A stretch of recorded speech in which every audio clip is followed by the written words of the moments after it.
Those games where you are like the You Greek just gods. play around with that throughout the show. Yeah, come here. No, do not. Come here. You know, We'll play with these. No, I'm not. You and me. The wrong group of men are going to look at that and be like, I want to find oil. Oh, yeah.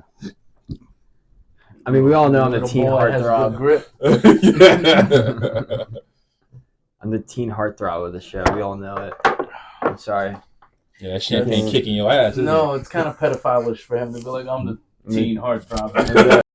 28 years old. 29. 29. Well, 29. I mean, I'm the 29-year-old teen You want to heartthrob. be a teen heartthrob? Just like Patrick Stewart. Patrick Stewart. Or You're a teen heartthrob, Patrick Stewart, you know. Or Patrick Stewart, the old Yeah. Xavier. Or Patrick Swayze. He was a heartthrob too. Yeah. He was a teen heartthrob. Everyone loves Patrick Stewart.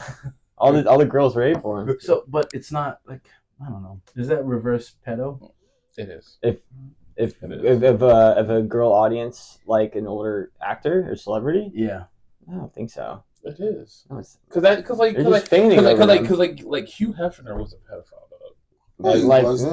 Man. You're 80 years old. You're smashing a 22-year-old. They knew what they were no, doing. That's not pedophile. That's you because you're going on something that's like beyond your years. It's a 40-year. Okay. It's 40+ year. Okay, gap. so what is the... You should not date okay. anyone that could be your grandparents. Okay. a lot of fantasies just going. No, it's a lot of fantasy. It's not that. I mean, have you ever seen a gift? No, have you ever seen those families where the grandmother's like 50 and like her daughter is like she had. I'm her talking daughter in the teen, and she has okay. like a great grand. Yeah. Okay, but like that's that. But that could be a grandparent, but the grandparent can be within the age range. So you shouldn't date anybody that is more than 20 plus years older than you. 20 plus years older. If you're 60, you should not be dating anyone younger than what, 45? So what if you're 30? Younger than 45? If you're 30, you're dating it's a very normal thing. No. If you're 30 years old, what is the youngest can you go then? If you're 30, I would say, in terms of dating, I would probably say what, 24? 24? 6 years. Yeah, 24. If you're 30, if you're just smashing something, then you're 21. Have at it. You're at a bar. It's fair game. But so Hugh Hefner was at a bar. Yeah, but Hugh Hefner shouldn't have been at that bar. He's 80. I mean, It's a certain age limit. Like that's the reason why 60-year-olds don't go to clubs. It's not your thing. It's not 60-year-old. It's not They your don't thing. go to clubs because they don't serve any prune juice. Try to keep you regular. Tapioca. You can have a prune and vodka. Yeah, keep the tapioca neat, please. You don't want on the that. rocks. It's weird. I mean, it's something weird, but but it's very normal. Like, because like if you're a 6-year-old like dating a 45-year-old, you didn't know when you were like 30. You didn't know them when they were 15. I hope not. No. I get that to a certain extent, but it was like, what are you trying to get out of this relationship? Well, I mean, probably true love. You know, maybe they really. Yeah. I'm not talking about Hugh Hefner here. Starting a family is out of the question. You never know. Robert De Niro. Yeah, he's gross. He just had a Al Pacino. He's gross. Yeah, he's gross. But they're doing their thing. He's gross. He can still bust nuts though. Yeah, he's gross. Yeah, that's nasty though. If anything, we should be happy for Robert De Niro that you can be that old. That he has the capabilities. It's Al Pacino that's like 80 that has a child. Well, so is De Niro, right? He had a kid. He had a kid at like 79. Don't put that on Robert De Niro. He dated. It was big news over the summer. I don't think it was. It was Al Pacino and Robert De Niro. They had a baby together. Sir, I think we need to fact check that. They had a baby together. They put Robert De Niro and Al Pacino. I mean, it's possible today. I would together. I would fact check that because Robert De Niro. As long as either Robert De Niro or Al Pacino identify as a female, then yes, it is possible. By God, the grace of God too, which is very important. Oh God.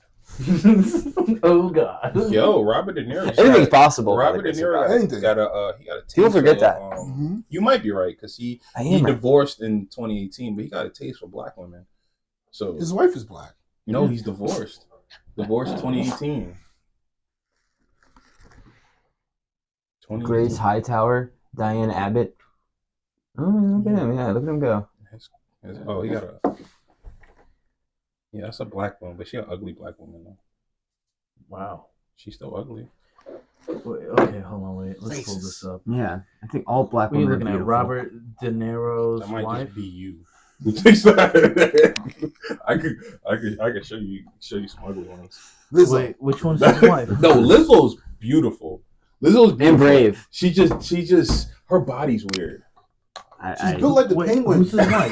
Who's his wife? He's divorced. Okay, but which one's black? They're both of them are. Both They're his both wives black. Which one's ugly? That you just- his current partner. his current partner? Oh, Yeah. let's see. How old is she? She looked like she could be 56. Tiffany Chen. Mm-hmm. She's a martial arts instructor. With a I'd name fight like her. Chin. I'd fight her. You couldn't. Oh my God! You in a dojo? I would pay to see that. Nah, I don't like dojos. People don't wear socks or shoes in it. That's If someone kicks you in the fucking face with their bare feet, I'm shooting you. It's game over. But you'd rather get it. You should be happy to get in the face with feet than in sneakers. Nah, could you imagine someone kicking you in the face and then they told you, "Nah, I'm good, yo. I'm shooting." Oh, she's Asian. That's his daughter. No, that's his baby mama now. Wait, she's black or is she Asian? I think she's Asian. Both. What's the difference? It's a big difference. We both, She both- doesn't look we both got mixed. big lips and big She doesn't noses. look mixed. Wait, what Asian you know got big lips? You never seen the South Asians, like the more tan Asians, like Thailand? Oh, like the Filipino. Filipinos. Yeah, and the yeah, they Filipinos are have like the wider Mexicans of the noses. Asians. Yeah. Not like East Asian. Speaking of Filipino, Joe Coy. Oh, Did you- He's in trouble. Yeah. What did he do? He just had a he stand was up. He terrible. just did the No, yeah, the Golden Globes. It was terrible. I didn't find it terrible. No. I'm not talking about the whole like woman thing or whatever. No, but do you see what happened when he was bombing? Yeah. And he was like, "Fuck everyone." They didn't say "fuck everyone" here, but he was like, "I got called to do this a week ago." Like, you fuck you or whatever. He's Just like, watch "Dude, it. this is Show it to bombing." me. Show it to him. Just watch it, Calvin. Dude. It's bad. Does it say Oh, I saw it. the bombing segment? But like, if I you're saw bombing it. as a comedian, you don't just lash out at the audience like that. If you're bombing, just own it and then carry on. Because it's not roll supposed with to the be his punches. jokes, right? Because they're supposed to write for him. Yeah, they write for him, and he wrote some of his jokes. Yeah. But like the jokes that he was saying that was written for him, like he wasn't getting a reaction out of the crowd, and he was like, Well, as a Not my comedian, you jokes. should know better Yeah. than that. But As a basically, comedian, you should Well, know better. comedians did come out, and they were like, that's like, why are everyone giving him shit? You know. So some comedians are like, I forgot who it was, but one of the comedians was saying that maybe we should boycott doing these award shows and Yeah. stop doing it, because every time we do an award show, people start targeting us and making us feel like we're the bad guys. Oh, come on. It was two things. It was the Oscars and it was the Golden Globes. It's not everything. It's a little bit of exaggeration. It's supposed to be an honor. This is how Joe Coy did it. He also had a movie that's in theaters. He's also got a stand-up? I went to go see his stand-up. Really good. I heard, Hilarious. I'm sure. And then I'm you sure know it's who good. opened for him? The guy that was really big on like the Vine videos and TikTok. Nope. Trevor Wallace. No.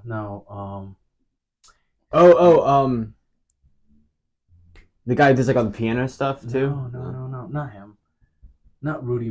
Some of the brother with his flat top. Yeah. Yeah, I know what you're talking about. I Yeah. forget his name. Yeah. But he was good. Mhm. He was hilarious. He's a naturally funny guy. He did a movie for Netflix like 2 years ago. He's a flat top. Yeah, a little You flat talking top. about, is it the Mexican dude? No, brother. he's black. Oh, I thought you were talking Yeah, about the that's- fluffy He guy. has goatee. Yeah, if you Oh, see okay. him, you know what I'm talking about. I Oh. just can't remember his name. Oh, it's not like Tony Baker. Well, I know him, not Tony. Yeah. He does all the cat videos and animal Yeah, videos. yeah, the He's voiceovers. hilarious. Yeah. Yeah. He was in the Michael J. White cowboy movie. Yes. It was pretty decent. I saw it in theater. I saw it in theaters. Pretty What decent. cowboy movie? Jay White. It was a Michael J. White movie. I forgot the name of it. Speaking of cowboy movies, has anyone seen The Last Bassman? The one on Paramount Prime? What is it called? The Last. It's like Bassman, something Bassman. No. I want to watch it. I just haven't had a chance. Just come out. It's been out for a minute. It's either that or Yellowstone. And I'm like, I need to get into it. at this point, I don't think I want to watch Yellowstone right now. I I'm want to making watch an Amy anything. Winehouse biopic. I'd watch Yeah, it. that's been in development for a while. They're doing a Linda Ross biopic. Demi Selena Gomez is starring. Lena Rossant. She did that song, "You're no good, you're no good, you're no good, I think don't you listen to that. no good." It's a classic. You know that In your song. car, it's a classic. What's the classic? This is Chris Tucker and Jackie Chan right now. Beach Boys, Good American music. Never touch a black man's radio. What was it from the other guys where he puts on? He's like, I just like my little rubber band, and he's like, don't worry, I got 6 more ready to go. He threw that one out. I got another 5 locked and loaded. Oh my god. No, after watching Killer of the Moonflower, I think I'm Flower Moon. Flower Moon. Yeah, I think I'm pretty good. I don't think I need to. Wait, what did you think about that movie? I thought it was way too long. I think it could have been cut by a full hour. Correct. Not a full hour, but yeah, it could have been hour. cut. It was a really long movie, but I really loved the whole premise of it. But then it was like it carried on for some parts where it's like we don't need to sit here and watch like the camera pan. Just slow. Just get to the point. I mean, I got the idea. It's a white family trying to take money from a Native American family. I mean, you can narrow that down in 2 hours. But I think it's not that difficult. I think that's the problem. Is like we are too much involved with Marvel movies and everything being fast. Like if you look at like movies with the longest takes, like some scenes would be 5 to 6 minute long scenes. Mm-hmm. The average scene for most films now are like 2 minutes. If not, the lowest you get is a minute. Maybe even lower than that if it's dialogue. Yeah. So our attention spans are much lower. Or faster. Like I wouldn't smaller, attention spans, but we want things to go quick in a hurry. I wouldn't necessarily say it's about Marvel. I think Marvel and like superhero movies are getting a bad rap. I think they're the person that can get blamed for like anything that goes wrong with movies these days. It's not about that.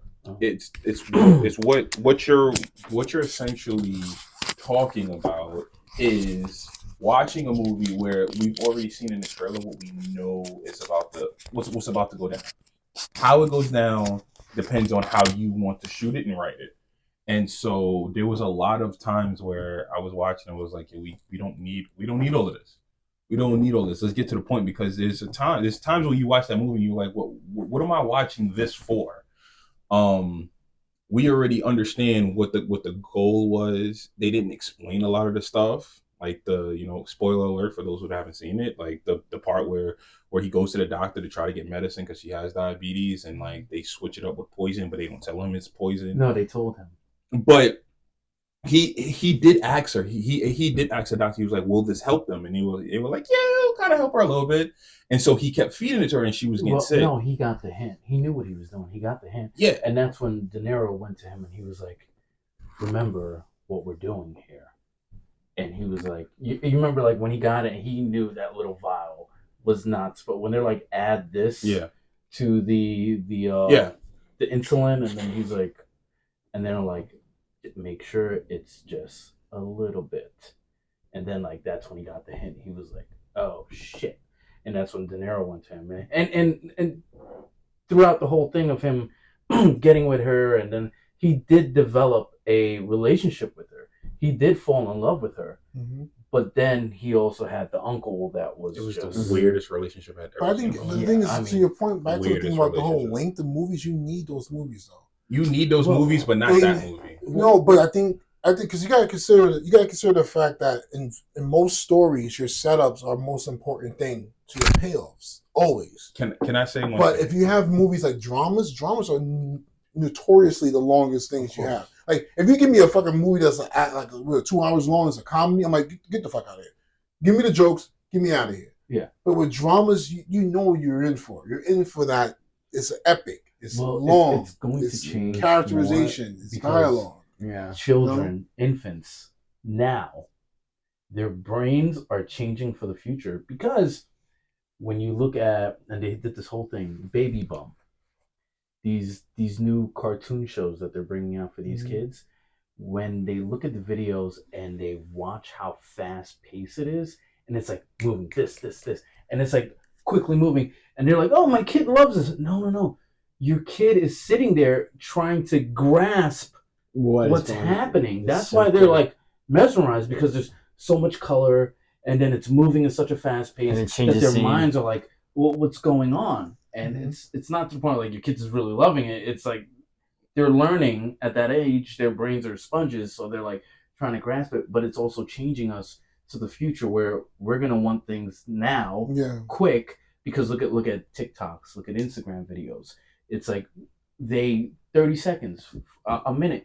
Who goes to TikTok and watches a minute clip? By the time it hits a couple seconds in, your brain is like, nope, next. Mhm. Unless it doesn't grasp you, then you're like, next. Unless it's something that is meant to be watched in its entirety. But to your point, what I would say is that we give Quentin Tarantino the blues on Once Upon a Time in Hollywood, where everyone said that movie was way too long. Right? I love that movie though. Those people need to be shot in the field. I love that movie. Pulp Fiction was long, dude. Oh, It was What? like, Oh, no. It No. was a great Was it only Blasphemous. I didn't say 2 it hours? wasn't- I didn't say. Blasphemous. Hold on. I didn't say it wasn't a great movie. Blasphemous. I didn't say it was a great movie. What I'm saying is that it was a long What movie. would you have taken out from Pulp Fiction to condense it? And it won't work. Guarantee you. Whatever you take out won't It work. was like 4 stories in one, which I could love that. I can understand, but there's a reason why there's a Kill Bill 1 and 2. Because the movie in its entirety was too long that they had to cut it into 2 movies. And so that's all I'm saying. I get Kill Bill, but not with Pulp. Man. I'm Pulp not Fiction is- saying that Pulp Fiction is a bad movie. It's not. But what I'm saying is that when there are certain movies that you tune into to watch, when you sit there and you're watching a movie and you look down, it's very few movies where I've watched and I had to look down at the clock and was like, how long have I been here? And it's a lot of Quentin Tarantino movies that's been like that. Hateful Eight, I think the only one I can agree on. Hateful Eight. That's the I only wasn't movie. a fan of that I was one. like, It how was long so are we long. in this cabin? Yeah. How long? And it's like, what else? Like, first off, how big is this cabin? Like, It was a huge cabin. Yeah. It was like From the exterior, it looks really Yeah. small, but yeah. Yeah. Yeah, I'm like, this cabin is so basement. big that someone was able to stay in the floorboard for 3 days and no one knew. He didn't make any sound. I was like, come on, like this could have been sped up. You ever seen? I don't know if you guys ever seen it. I love it. It's one of my favorite Hitchcock movies, South by Southwest. You ever seen it? Is that the one with the airplanes coming down? Yes. Yeah. So this was going to get you with the setup. So the character, he is told to go out to this cornfield. He's out in this cornfield, and it's just basically a road that runs through it. No houses, nothing inside. He's alone. Mm-hmm. There's a car that passes at one point. There's a bus that passes the next. But all the while he's like, why the fuck I'm out here? There's a crop duster flying in the background, doing these weird circles, and it just dips and dives, and it's going in and out. So when a guy comes up to him, stopping his car, he's like, they don't usually do this around this time of the year. And the entire time you're watching before that guy tells him about that crop duster being up there doing this thing, they don't do this at this time of year. And now introduces like, all right, who is this? Like it's a danger factor because at first it's like innocuous. It's just a fucking plane doing this job. But then when someone tells you it's from the area, that's not normal. It's not normal. Now it's in your mind. But it needs a setup.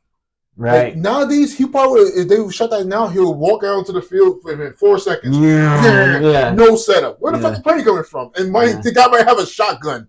A machine gun, you know what I mean? But I think exactly right now. I think that it has. There's a reason why you have a feature that goes long, but not every feature needs to go that long. You can cut certain things into or get to the point quicker.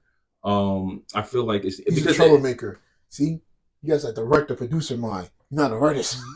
No, because the thing about it is that it's a big difference. It's a big difference between reading a Tom Clancy book and watching a movie made from a Tom Clancy book. When you read a Tom Clancy book, it's 4 pages of him describing a scene. You don't need that.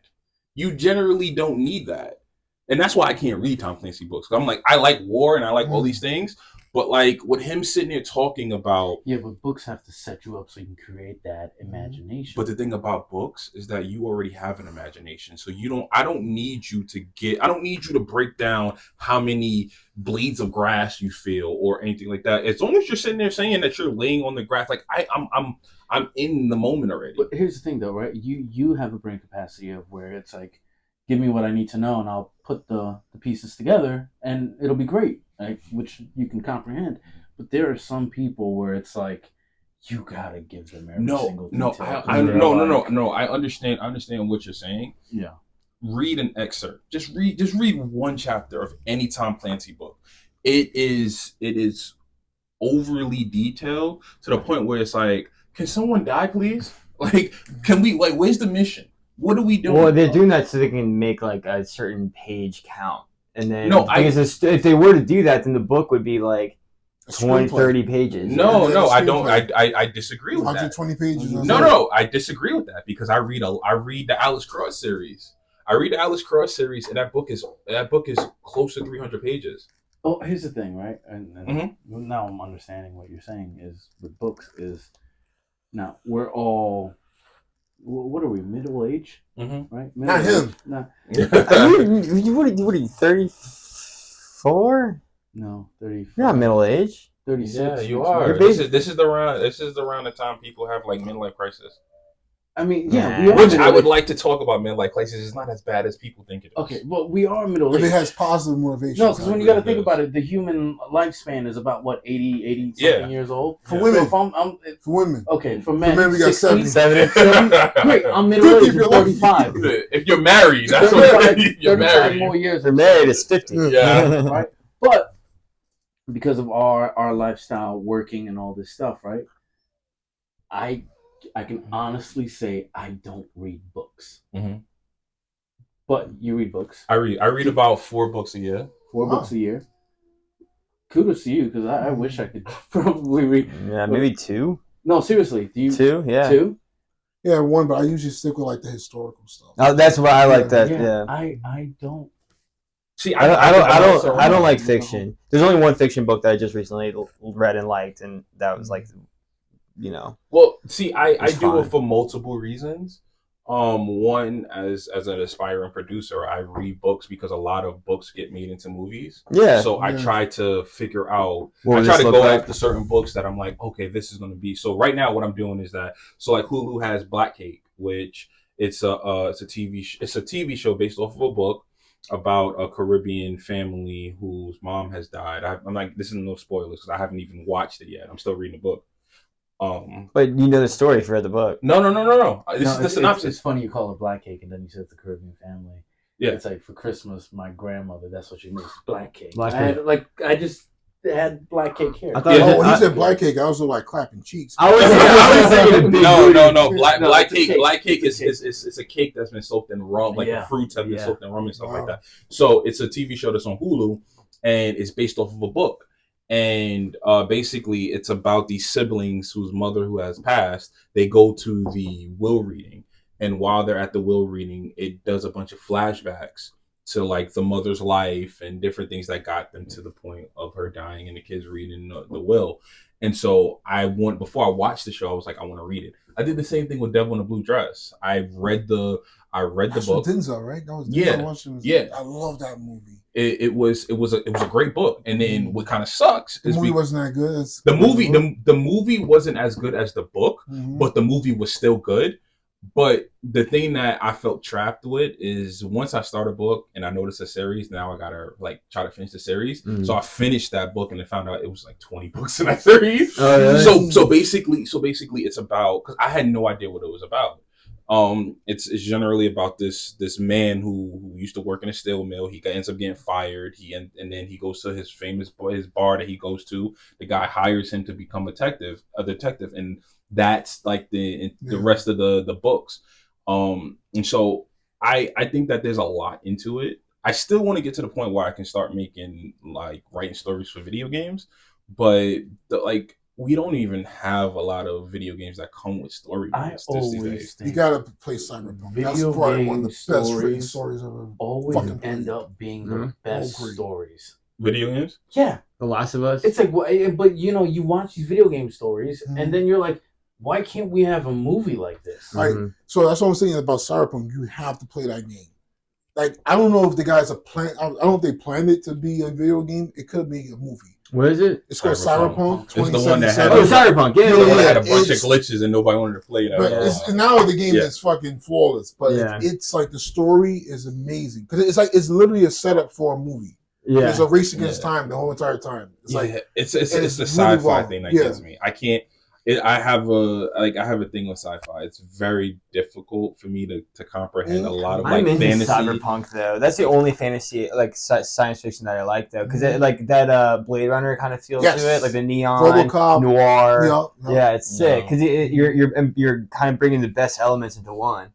No, He's give me what is it? The last night at the El Royale. I can do that. Give me that. I could do that for a minute. That's not science fiction. That's just It's just not a detective murder mystery. but based off of what you were saying in terms of like the neon and the different things, Oh, they had those elements. Yes. Yeah, exactly. It had those But I elements. love that stuff because it all comes from like you know Bergeron. It comes from like what he used to write. Yeah. Like these worlds where the technology has become infused with human beings. Right. Like we're not too far off with the fucking phones. Right. You know what I'm saying? Have you guys seen the Apple Vision?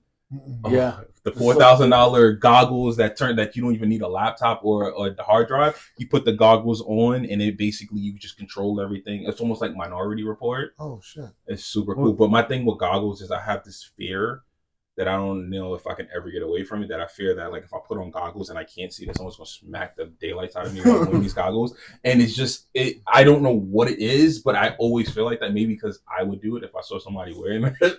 But I just for $4,000, I don't know if I can do that. There's not many uses that you can do with goggles. There's I don't know if like is it Isaac Asimov that came up with this or some like science fiction like theorist like made up this like plot point where it's saying there's a point of like no return or we're all carbon based, you know, everything is like basically carbon based except for man-made which is silicon, but there's a point where like it's like you know we're kind of going this you know, and then you have the you know the iPhone come up, and then there's a point right here where there's literally no return from going to all carbon based things. And we're very close to getting to that like 90 degree, basically 90-degree angle. So you're saying there's a point where it's like people just put on these So goggles, infused and with then technology. now you're not renting an apartment, you're renting a cubicle where you just sit there with an IV, probably just feeding you nutrients to just stay alive, and you just stay within this world. Underground. So there's a point where like if we were to have like It's some like kind Wall-E. if there's a point there's like some kind of apocalyptic event where like mankind will come or will cease to exist, like the world be covered with silicon. I don't think that would be the case. No, I know, but we're very close to reaching that point where like there's no room for no technology. No, but what I'm saying is that I think that's not going to be the case because you come across too many people who've been burned by technology. So yeah, we all love social media to a certain extent, but social media there's plenty of people that don't use social media, or at least in the capacity that it's meant to be used. Right. There are people that don't have phones. There are people that have bunkers. There are people who do all of these things to try to stay away from technology. There are a bunch of, because we're still part of the era where until the people that have been born in the 80s and 90s kind of go away, we still have that because there are people who want cars that's not built on electronics. They want that. But eventually, something will happen because we've seen it already. Unless you put something in front of them. Well, the guy who came up with the idea of the horse and buggy didn't think that a fucking automobile would take his job. And I guarantee you the transition from the father who was always going horse and buggy, seeing his son, Dad, look, I got this new car. He's probably like, what the hell is this? Eventually that's going to happen where that father dies off and the son carries the torch of the car. And now the car just expands. So before a car, at one point, you had to have water and you had to crank it. Right. You had to crank it. Before, in the 60s, and everything was fucking manual, automatic.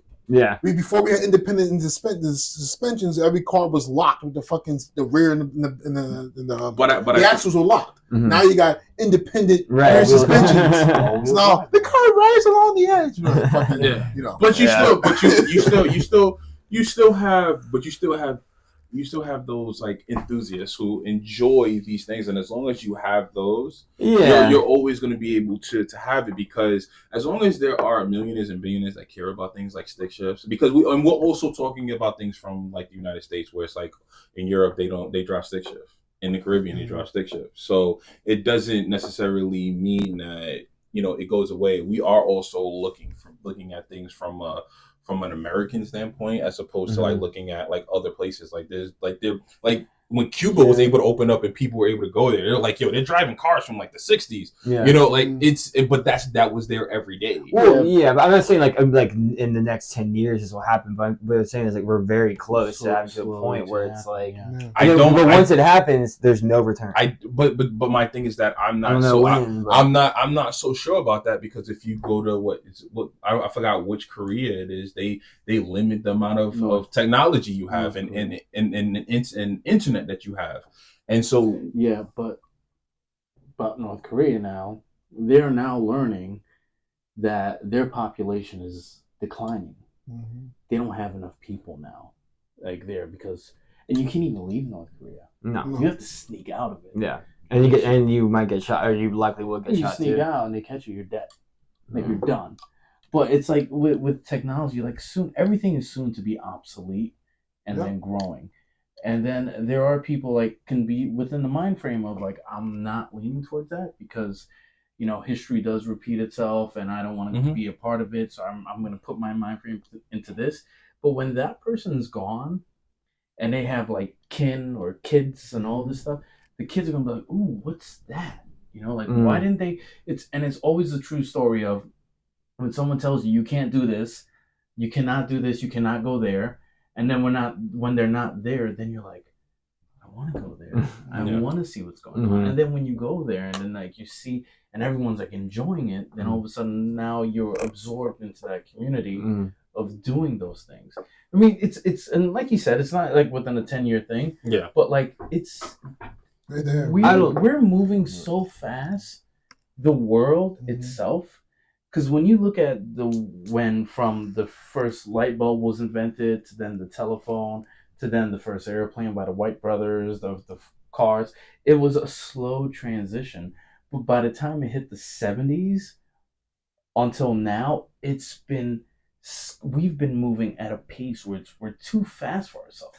But when you're talking about, I'm kind of understand what he's saying. You're saying you don't know when. I don't think we're ever going to see it in our lifetime. No, but the first person to come up with the idea of one of the mini was Leonardo da Vinci. Was one of the first to come up with the robot, the automatron.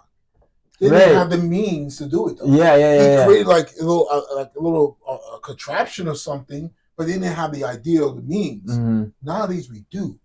So it means the technology moves twice as fast. Yeah. Because now we already know, I want to create a robot. They can prove it almost like how many computers you own? Like you can own from fucking 2001. You don't have a computer unless you're a fucking caveman. And that was like, almost 21 years ago. New phones, like every year is a new phone now. And that phone is supposed to be better than the last one. To the point that where if you can dream it, it's happening. It's going to happen. It's like look at the James Bond movies, right? When you look at the James Bond movies and the technology that James Bond was happening, it's like, oh, it's a movie. That's why he can. Oh, he's talking to his watch. All of a sudden, now we're doing it. You're doing it. We're doing those things. And those people who saw that are alive. I still haven't seen a pen bomb. Yeah. I mean, someone from the government probably. I haven't seen a pen bomb yet. But yes, there are some things from Richie Rich that I'm like, all right, that kind of makes sense. Smell-o-vision. Smell-o-vision. Yeah. They have it. Yeah.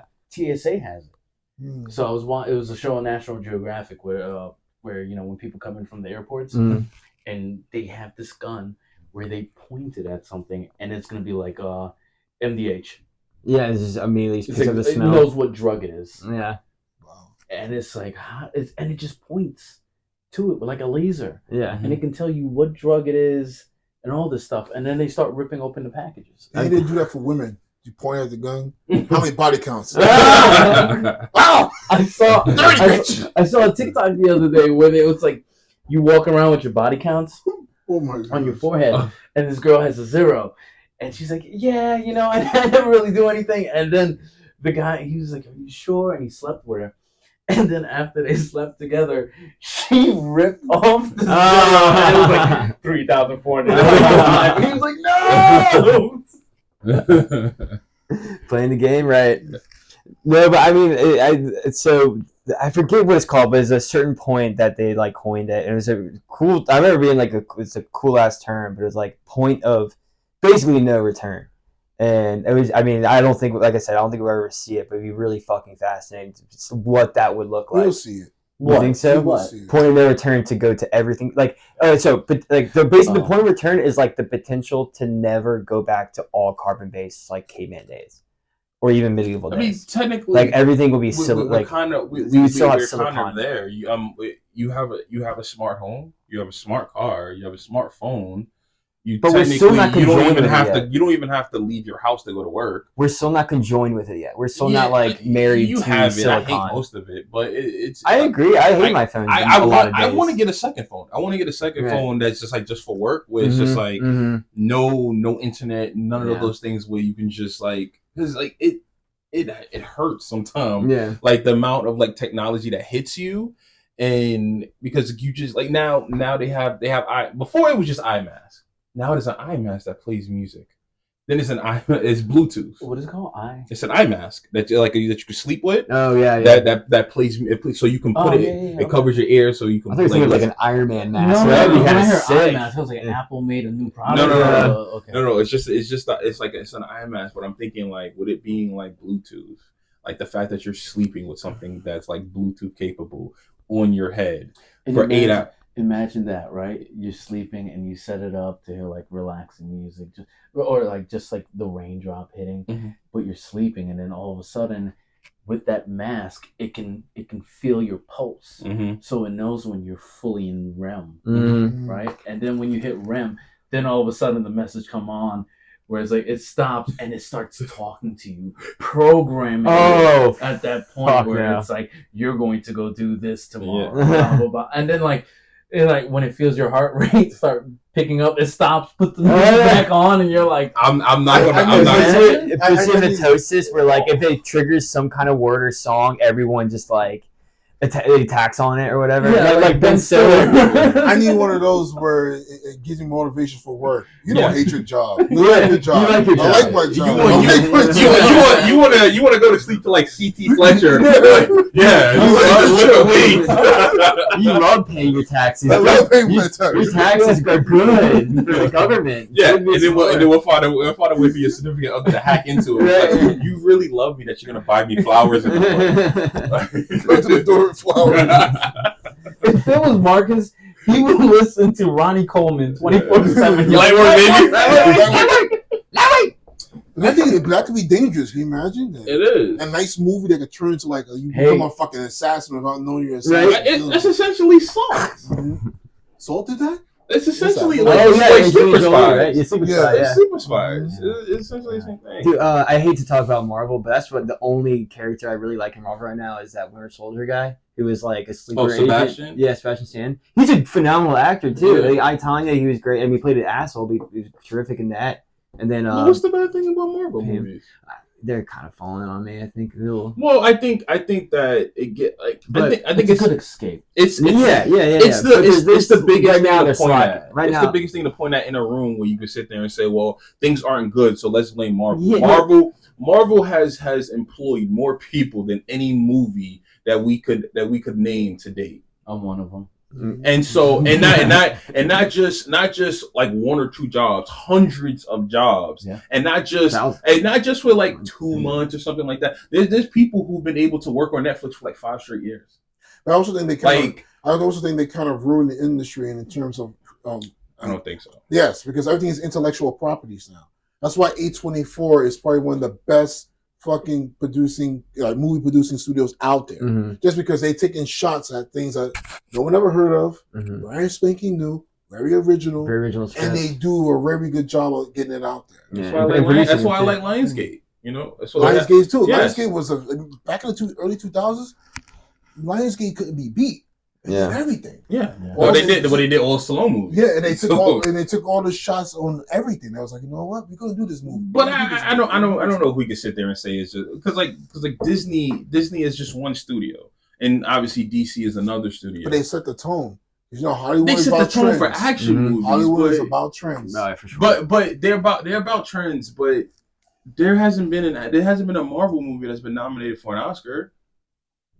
Outside of that Best Picture, because Black Panther was nominated for soundtrack for something, But what I'm saying is that when it comes down to the bare bones of something, Marvel's not there. Yeah, but we either like, you just brought the Oscars, so let's just say like he'd go to any time before the Marvel movies were big. You could look at like say you had on the slate 20 different films that could be Oscar nominated, and one of those films get nominated and they win. You had that conversation like that movie shouldn't have got nominated. This movie should have got nominated. This was better. We don't get those movies anymore. We get like 5 that you know for sure are getting Oscar wins. Yeah. It's like you won't get the whole. Oh, you can tell by the trailer too. You just know. Like, Russell Oppenheimer's like, yes, you know. Yeah. There's nothing else coming out. Did like you that. see Oppenheimer? I mean, no. Was it? But they have no choice now. It's like they have we either got Barbie. It won 3 Oscars. Black Panther.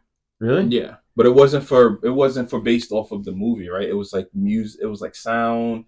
I know Angela Bassett, I think, got nominated. Yeah, right. She got nominated. But I don't care because she had a chance to get it in Monsters Ball. No, that's Halle Berry. No, they wanted her first. They didn't want Halle Berry. Really? They wanted Angela Bassett. They voted for her. No, but she was like, I ain't going to have sex with nobody on camera. No, but she did have sex. Oscars. No, she probably didn't want to have sex with anybody like that on camera.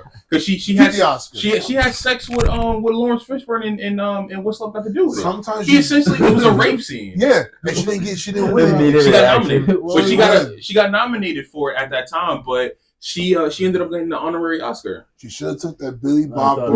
Morpheus. Nah. Morpheus. She had took Morpheus. Was that Lawrence Fishburne? Anime. Yeah. Anime. That movie. Something else. But it was great for that. It was great for that time and like the biopics at that time. Oh yeah, okay, so So Academy Award for the Oscar, Black Panther won for Best Achievement in Music. It won Best Achievement in Costume Design. It won Best Achievement in Production Design. Exactly. But it has nothing to do with the actual movie. Exactly. So that's my point. For Best Motion Picture of the Year. It was nominated for Best Achievement in Music, Best Achievement in Sound Editing, Best Achievement in Sound Mixing. So everything was just about sound. And exactly. So like, but that's what I'm saying. Like we can't just sit there and put it all on Marvel and be like, well, they're having these big. You need big budget. All Marvel movies are expensive action movies, which is nothing different from what we were doing. That was the summer blockbuster before. Yeah, but you remember the summer blockbusters were broken down. So maybe you may have 2, maybe 3 or 4 that was like these are the defining movies. By the time you got to like closer to the fall, these you already know these are the Oscar noms that gonna be. But there was a point because you wanted to leave the last impression was look how great this Oscar nominated film. But action movies don't they rarely win Oscars. Yeah, no, but what I'm saying is now with Marvel we had like 8. You almost had like it seems like every year it's like fucking 8 Marvel movies. It's Marvel movies, right? But also for the Oscars, it's like you don't see comedies and you don't see horror. No, they don't. That's why Bridesmaids was so big because it got nominated. Yes, yep. But that's what I'm trying to say is that like we can't sit there and say that Marvel is ruining movies when Marvel movies aren't being nominated for like Best Picture or anything like that. What I'm saying is it's not giving the light to those guys.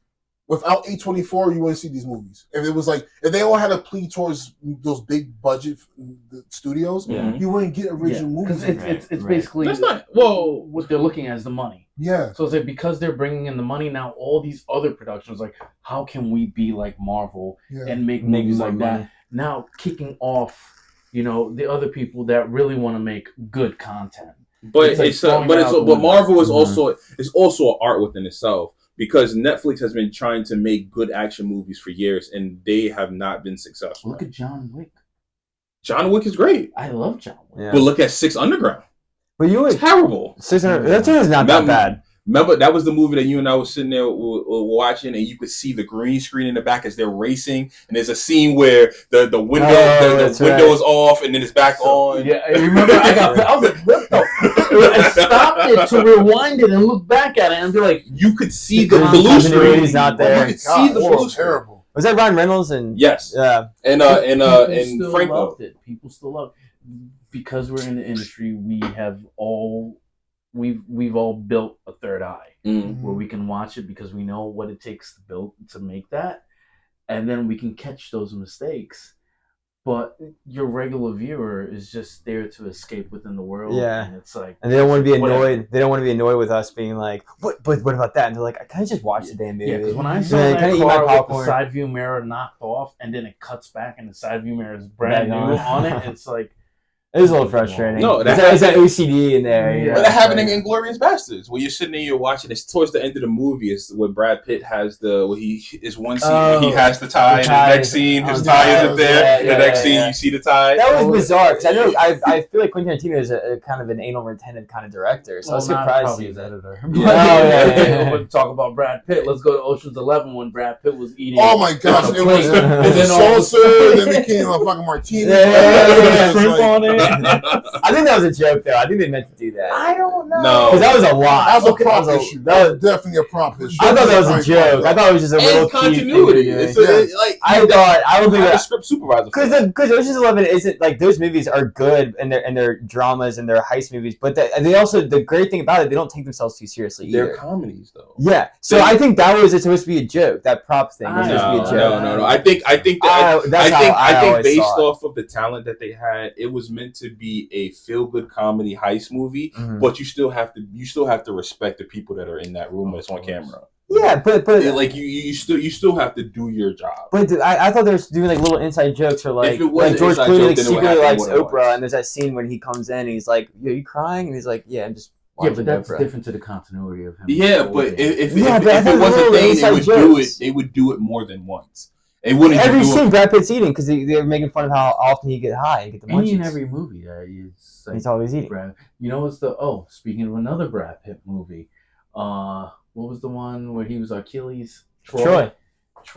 The battle scene that he was having, right? Which one? In the very beginning? No, when he was fighting his. Hector. Yeah. When he was fighting Hector. That's a sick battle. Yeah. Sick battle. The music alone. The thing. But look up into the sky. There's a plane flying in the sky. Yeah. Wait, they had planes flying? What happened to Lord of the Rings? In the first one, when they were running from, I forgot the kings that ride the horses, the bloody hooves. They were running from them. And they're talking about them in the woods, like he's explaining what they are, who they were. And you can see this Grace Sedan drive behind them. They had to key that fucker out, but it was in the woods because I think the last big one that happened was oh my god, it was on HBO. Everybody went wild for it. I've never seen Last of Us. No, but there is a scene of Game of Thrones. The Starbucks. And then there's a Last of Us scene where they're doing like a drone shot, and there you can see in the lower left corner there's like a whole like film crew. Like all in their black coats and C stands or whatever, but luckily it's small enough, but you can see it. Yeah, it was like Creed. It was in the first Creed where he's running. You got the little kids behind the bike. You see all the no parking signs. You see the no parking signs, the bright orange no parking sign all the way down. I think we only know that. Yeah. It's like just a regular person probably. Yeah. You wouldn't be because it looks like regular signs that you would have on the street. That's terrible. I mean, that happens a lot with these movies. Yeah. And my favorite one is old, but The Godfather, the first one, and so when what's the father's name? Vito Corleone. Oh yeah, he's with Fredo, and they're at the market. So when they see the two guys coming up, they're about to try to shoot Vito. Vito's running for the car. As he's running for the car, he sees this guy get out the car. Fredo's fumbling with his gun. So the shot is like a basic, like a two shot, They go to a bird's eye view of him just standing up straight like this, and then they cut and you see him completely stumble. It's like that's an error in terms of editing. Somebody didn't see that. Like the director of Coppola was like, "Hey, it looks good." That's the problem with establishing shots because like a lot of them, like that scene from Killers of the Flower Moon when he just shoots the guy from far away. There's those establishing shots are so beautiful and it makes the world seem so small. I saw like halfway through last night. I passed out. Oh, okay. Yeah, because it's a long movie. That was my problem. I turned it on like 8 and I woke up that morning I got 5. Well, no, here's the thing. You're notorious for sleeping halfway. Well, because there's a reason for that. There is a legit reason for that. You're tired. No. Sleepy boy. No. It's not. It's a legit. Sleepy boy. It's a legit reason for that. Did you stop touching me? I hope that picks up the sound. HR. We don't have an HRT. It's the dogs. The dogs. What I would say is that Penny down there? when you go to the movies, I think so. it's 2 hours when you get to block out the world. Mhm. Very seldom in what we do will we get to block out the world. We're constantly thinking about a million things all at once. Mhm. And so it's usually when you're sleeping. It's not even when you're sleeping because while I'm sleeping, I'm dreaming about work. Mhm. So but when I'm watching a movie, it's a time where I get to actually relax. I get to I'm completely, out of the world and I get to see what's on camera. And so by that happening, I end up falling asleep, which, some movies are boring. Like, granted, some movies are good nap movies. There's nothing wrong. Like Dune. Great nap movie. I put on Dune. 10 minutes into it, I turned it off. I was like, really? The Matrix 4? Great nap movie. No, I watched the whole Great thing. I was on Sudoku the whole fucking entire time. That Dune movie? Dude. Yeah. The first one out with a part Part 2. Yeah. The first, the original, the David Lynch one is way better. And the books I haven't read the books, but apparently they're phenomenal. No, but it's just boring. It's so boring. And I don't know if it's like the acting or it can't be the production design. The production design is beautiful. I feel But, like it's just the pace. The pace. Editing of it. God. It's just like really. It's like just pulling give me teeth. what I need to know to start this movie off. And then when they tell you something you need to know, it's still gibberish to me. Yeah, well, I don't need a movie to start off, and then it's like a guy just standing there, and it's like this. Uh-huh. It's like I'll give it 2 minutes because maybe something's gonna happen. There's nothing happening. And there's no in the action. background. There's nothing. Speaking of that, you ever seen Asteroid City? No. I heard that was one of his weakest. Oh, that's a fucking understatement. The best scene in that movie was seeing Scarlett Johansson naked for half a second. I'll take it. I rewind that a couple of times. It's a real quick little shot. Rewind. Why don't you just pause it? What I mean is like it's literally a half a second. Like, even when you pause it, it's like a second behind. So you have to It's sitting there for an hour like a game. I had to basically learn the script so I could understand when this line ends when the nudity starts. Like, movies. Well, it's that movie, this dumb movie that the writers from SNL, I was telling Marcus about that.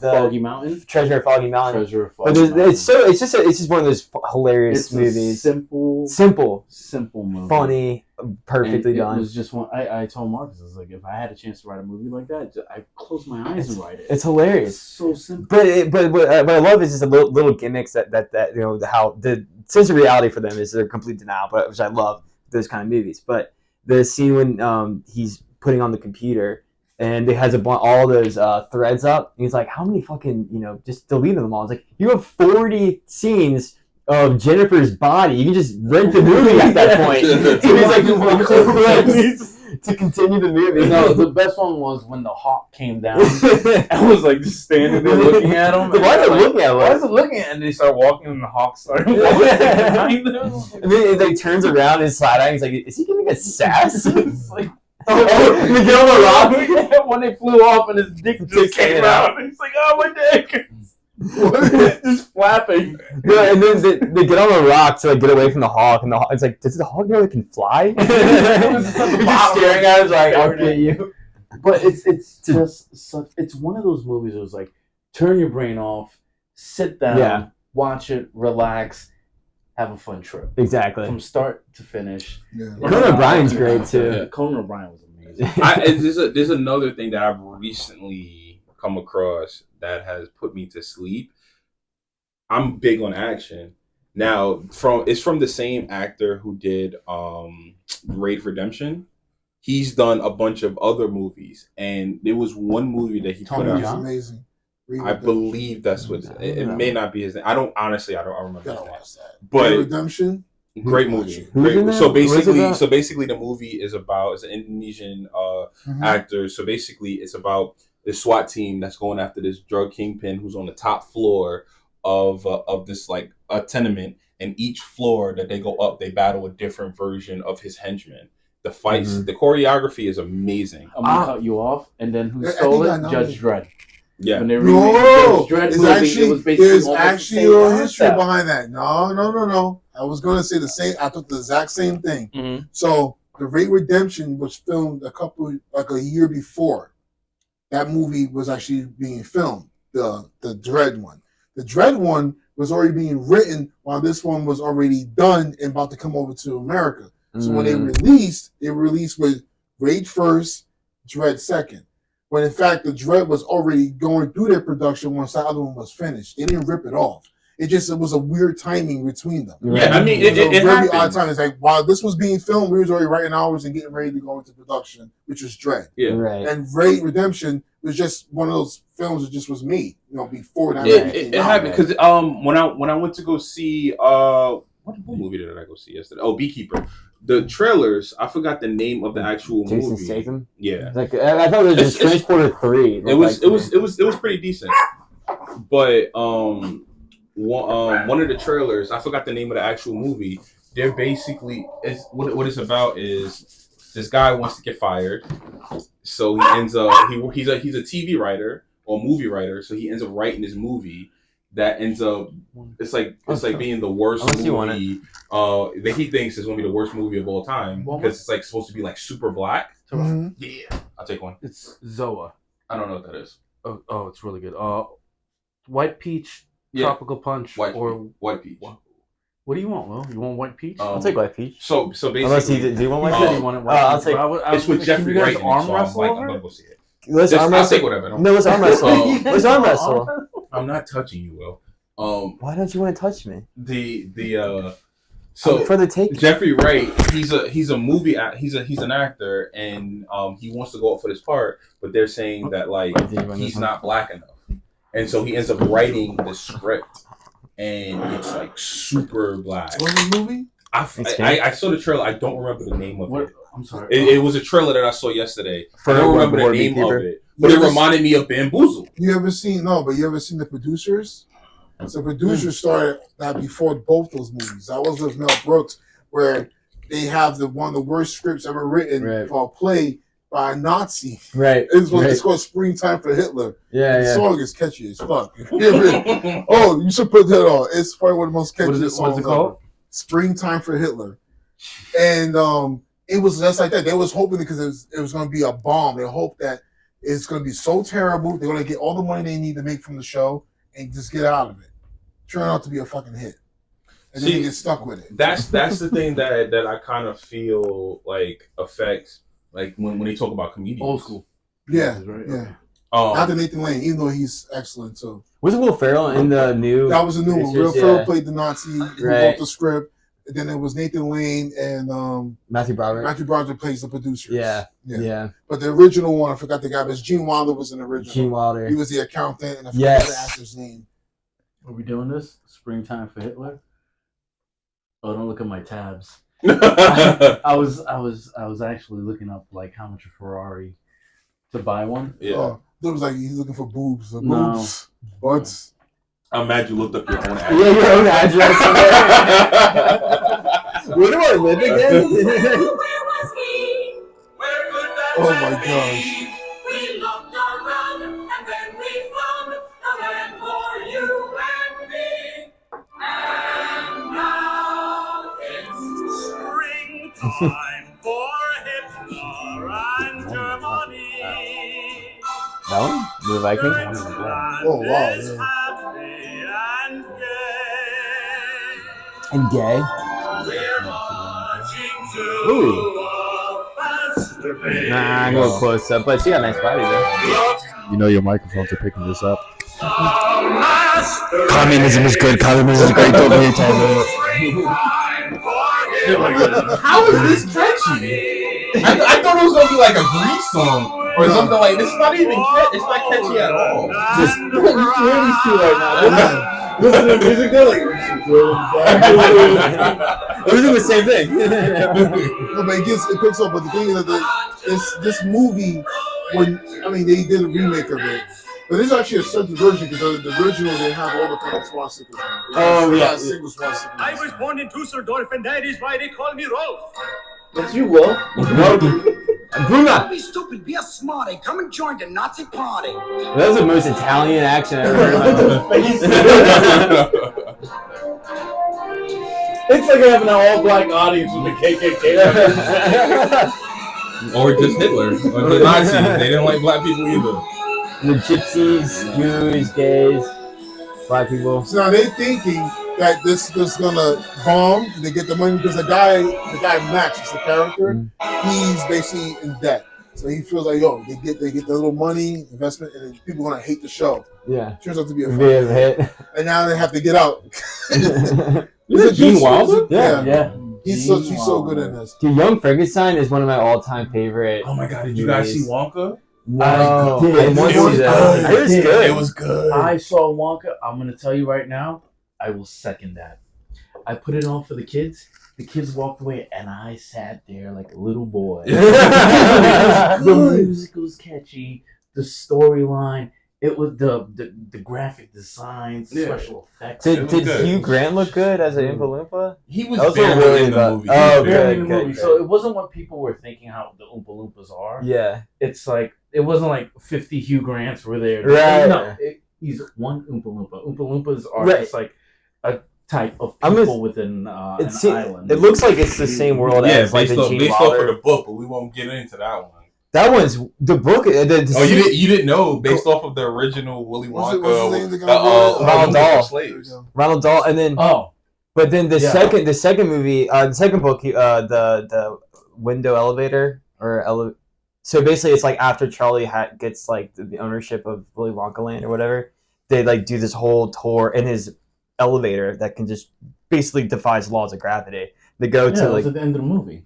Into the movie, no, but it carries on. They go to like the different lands. You talking about the Gene Wilder, the Willy Wonka Chocolate Factory? No, I'm talking about the book. Oh, the second book. Yeah. So in the second, there's a second book. The second book. And I forget the elevator window or some. I forget. Well, anyway, that happened at the end of the first movie. This thing is so, but it's so powerful that like they're being chased by the American government. So it turns out to be like basically like a Star Wars. Like I'm surprised they haven't made a sequel of this. I mean, they made enough stuff about Willy Wonka. He had the laziest family I've ever seen in my life. Oh yeah, all just sitting there in the bed. That wasn't even a king size bed. Smelling each other's farts all day long. I didn't. Do you see that meme of was Helen Bonham Carter? The actress who plays mom in the Johnny Depp version, Tim Burton version, and she's like sucking on the chocolate. He's like, "You guys are poor in the mouth like that." Okay, so we're gonna do this. The official trailer of the Willy Wonka and the Chocolate Factory, 1971 trailer, right? Interesting. Have any of you ever seen the original trailer? No, I've seen the movie. Low key, this movie was actually very funny. It was. Like, it was it's one of a the funniest fact. movies I think we've ever seen. That's supposed to be kind of like it has some dark humor. Like when the lady gets a call, I know the husband is being a hostage. He's a hostage, and they say they want all your Wonka bars. And she had to think about it. She's like, "How much time do we want?" All right, we're gonna do this. The fun fact was when he had the kids in the when they had the kids through the tunnel. The director specifically didn't want the kids to know what was going to happen. Oh, so every time terrifying. you see that's scary even now. You know, one of the kids get hit when they're singing and dancing inside the Wonka store, and the guy opens up the desk, the counter, he gets smacked. Yeah, they deserve it. How does it make you feel to be the first golden ticket finder? Mike, the country wants to hear from you. The world is waiting. Can't you shut up? I'm busy. You're a rotten mean father. You never give He's he works in production now. Mike TV. I was on set with him in Premium Rush. Really? He was a PA. What? I think it'd be hilarious if one of the kids, his fault is that he's just extremely racist. He just throws out the N-word. No, just one of it. Like it'd be funny, concept. Who plays Mike TV? I've got the same chance as anybody else, haven't I? He's a PA? God, can you shut the fuck up and watch the trailer? They're doing like a 3,000 science theater together situation. Remember that show? It's like, watch the trailer now. We're doing commentary.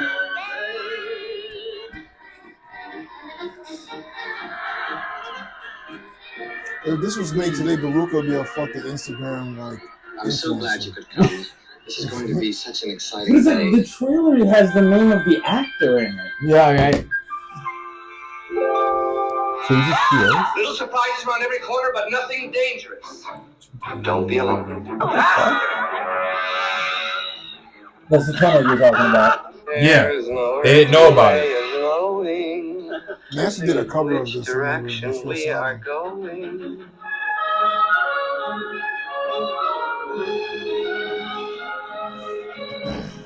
This is before when a trailer would tell you the entire movie. Yeah. This is practically telling you everything right now. Yeah. All the best parts of this movie is except when Augustus Goose gets sucked up in pipes. That was hilarious. I actually like the Johnny Depp version. That looks so weird. Look.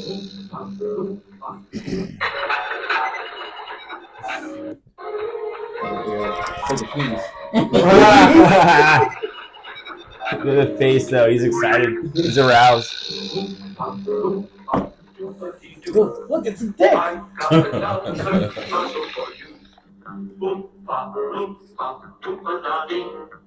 So this is when the midgets in the world should have unionized. Right?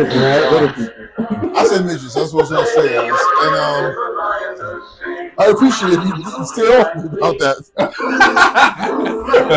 I would appreciate if you said, "Don't tread on me." Yeah. You know what the comments that word is? I'm gonna name Cassius. This is what I'm talking about. That's what you're talking about. Right? Yeah, he's in the whole book. But the whole book is about that elevator, and so Look at the trailer back then, how it had all that stuff like credits in it already. Or they give the game. it's basically the second book is basically about like he's almost like Iron Man. It's like you privatize all this technology and is now as public in public view. We want this, and so they're chasing after this elevator because it just defies laws of gravity. Honestly, there's no way that his chocolate could be that good. There's no way. I used to think. No, have you ever had a Wonka bar? Yes, yeah. They sell them in the store. Yeah, but that's like It's you asked me if I had one. Movie Wonka, like It better be cocaine in there. It has to be cocaine. No, I've had the everlasting gobstopper. I wouldn't be Swiss surprised. have the best like chocolate, isn't it? Oh, Known for the Swiss. The Swiss, right? Yeah. They're known for their chocolate. I don't know if that's what Godiva is. cheese. Though. Is Godiva in the Swiss? I think, Is it in Switzerland? I think so. I don't know. That's Sure. supposed Penny. to be the best. Penny, come here. But taking a tour in a factory like that looked really cool. Mm-hmm. I just didn't understand. I understand his idea of it. He wants to sit there and do it, but the fact that he was like, "Let's get a bunch of kids in here so I can leave my legacy to a bunch of kids," didn't really make much sense. yeah. Because he didn't get to the point where he cared about like chocolate like that. He just liked candy as a kid. I think what the message they're trying to, they talk about the whole thing about imagination. I think it's for him is that Willy Wonka. They probably didn't go too much of a deep dive, but you could kind of get the feeling that he lost that same love that a child would have. But Charlie He didn't was have young. any imagination. No, because he was given it Cool. as a young man. He was given that factory. So he's probably trying to find something or someone to take his place because if it's a child, they don't have that imagination Well, if you that watch he lost when he was a little Wonka, man. Right. if you Oh, watch younger. Wonka, Yeah. the new one that came out, Mhm. Wonka with Timothy Chalamet, Mm-hmm. it shows the way how he got into the love of chocolate because of his mother, Yeah. and then his mother, like, did his mother die? Yeah, but Or his did- mother, she died. It was another single family thing. Like I get it and I appreciate it, but fathers matter. Can we stop with this? I like the Johnny Depp version No, where his dad's a dentist. Yes, like fathers need to be in All right, more let me movies. ask you this. Let me ask you this. Since you brought that up, have you ever noticed when they talk about Disney movies? No, not Disney movies. Talk about the news. Oh. Like whenever they talk about when they say like we talk about the whole thing with Gaza and how they go, women and children died by the thousands. So where the motherfuckers at? Where the men? These kids just didn't pop out of these bitches out of nowhere. Like we matter, and that's because of like you said, is this thing of this idea that men just don't matter. Man, like They're the way expendable. society is set up, it's like But we are. No, we don't The sperm actually drippers. we don't actually get the attention that we generally need. Mhm. And it's not shown in movies. No. It's every struggle story is pretty much like single family. And when it's a single family, it's never like the dad is the part of the family. It's always the mother aspect of it, or it's like the father That's hated because, them. but that's because Hollywood, it's always been counter to the culture that's around them. Like if you think about this. So if you go back to like people talk about wokeness, or just woke. Die Hard. Everybody Hollywood's who's been that against. way for a long time. Let's think about the honeymooners. The wife was the smartest one in the family between her and her husband. Ralph Cramden was an idiot. She always had to correct him. Flintstones, it was always his wife. The Jetsons, it was always his wife. If you look at all those cartoons and movies that came out, their wives were always the smartest one, and the husbands were the dummies. Respectfully. And that's always been there. And no one's ever said anything about it. It has never changed. That's why now every show that comes out, the husband has to be the dum-dum. He has to be the dumb. Yeah, but that formula always works. Well, it's a good formula. It's not true. If it was the other, if it was a sitcom or some kind of like comedy that came out where like the mom is the dumb one and the dad.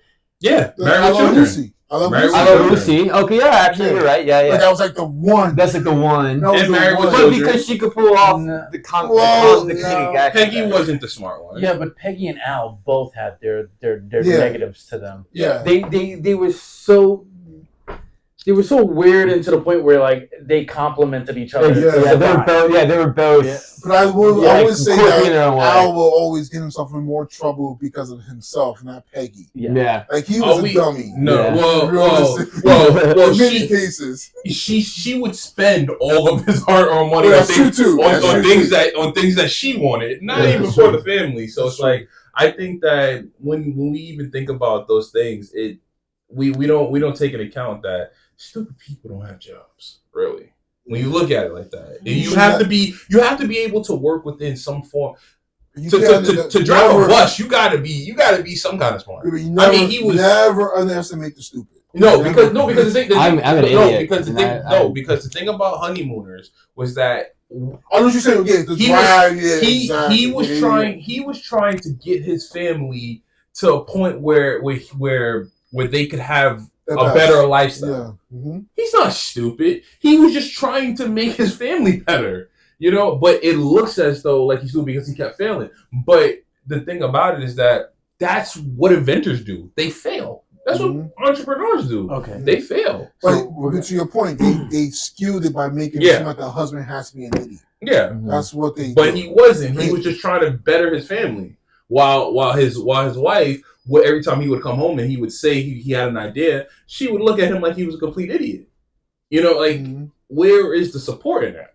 Because if he would have succeeded, it's a totally different story. But it means you got to write that story because those stories don't get written. No.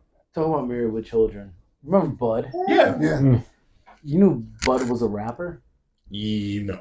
Well, like very briefly, right? He was if I did, I mentally didn't care. Let's look at Bud. Also, Christina Applegate. Baddie. She's still. I No, she's still hot. Yeah, she's okay. Even though she has multiple sick and all, she's still a baddie, yo. Here's Bud rapping. Cause she was baddie in Anchorman. Nope. No. Thank you. God no. Look at Bud. Bud. He looks like Max Kellerman. I was actually was a Max with Kellerman the gun. Childhood home. You had to address it. I met his father. Really? Parents. Yeah. Because he did say he's from New York. East Village. Yeah. White boys who made it big when they were young had way too much goddamn confidence. I think this was the time when you had Mark Wahlberg, you had Bud, Vanilla Beastie Boys. Well, no, you take Beastie Boys away from those clowns. Beastie Boys they're literally... they're rock, yeah. But that's the only reason that is because they came out, those guys are far more palatable than like the guys... Like legit Beastie Boys. I love Beastie Boys. I'm saying, but they seeing that as the influence for them. Like if you was a white kid probably in the '90s and you listening to like NWA and you're talking about like legit like Tupac and Biggie, you are to me are probably more cultured in it than anyone else because you weren't fed that bullshit. You weren't fed the more. That little happy-go-lucky kind of hip hop. I went to the park and I had a good time. Yeah, you were fed like our stories. Like you heard black stories from the hood. Like you heard that stuff. Yeah. Grandmaster B. Grandmaster B. Oh, Grandmaster B. What is he, like 16 in that? Jesus. But hip hop today is trash. I'm sorry. No, it is. Well, I think it's I'm excited for Kanye's new album. It's a different time. It's a different time, and we have the ability not to an listen old to different stories. It's true. No, I agree. But I'm also not- to what you were saying about like the '90s and being able to listen to like people's stories, like that generally wasn't my story, and there was a lot of people in my neighborhood. It wasn't their story. So listening to like people talk about like being around drugs and being around gangs or being around like all those things. Yes, it's cool. It's cool to talk about. It's cool to talk about, but it's also a thing where when it comes to like rap and people want to talk about success and people downplay it because obviously it's great when you watch like an action movie. You're like you can believe that it's fiction, but when you're sitting there talking about someone rapping about not being in the hood anymore or not being able to buy like their parents' house, nobody cares about it because it's like I can't do it, so why do I care? But you want to sit there and talk about something that I can see when I walk outside, it's perfectly fine. That's cool and all, but it's like we're not selling people dreams anymore. If all you're doing is telling people about what they see on a day to day and it doesn't elevate them in any capacity, then what are we even talking about? Well, because selling people a dream, granted, they could fail. That happens, but it gives them an opportunity. It's the same reason why when we go to different neighborhoods and they're like, oh, a film crew is filming in our neighborhood, so everyone from the neighborhood comes out to see you. It's because this is probably a once in a lifetime opportunity for a lot of these kids. They're never going to be able to see like a film crew or something like that. They don't know that this exists. They only know what they're surrounded by. You know what you sound like right now? A grown man. Sound like a fucking Republican. A Pull yourself up by your bootstraps kind of guy. Grown man. I just goes to show you. Yeah, because you want everything to be fed for you. No, yeah. I don't want nothing fat. I'm one of those motherfuckers. I'd rather see you fat a billion, trillion fucking times. So when you finally made that fucking success, you can say, I did it. Yeah. I did it. I made it. I hate government handing out people shit unless you actually unequivocally need it. Right. They have no arms, no legs, that's no head. That's the other way. No head. That's the other way around. Republicans don't like public assistance. That's right. I don't like it because I don't like Republicans or Democrats. I think they all both terrible fucking people. Mm-hmm. But I think what I'm saying, like for the long, like you just said, was very powerful because for the longest time we fed just that one side, like you won't make it, you can't make it. The only person who peddles that shit is Democrats. Democrats say you won't make it, you can't make it. Vote for me. I hope you make it, and you don't make it. And with Republicans, they do the opposite, but they do it to like the farmer who's like, I ain't making no money. Yeah, because they're taking your fucking money. Mm-hmm. You say, vote for me, and I get your money, and they don't get your money. At the end of the day, you have to just say, you want to go for something, go for it. Yeah.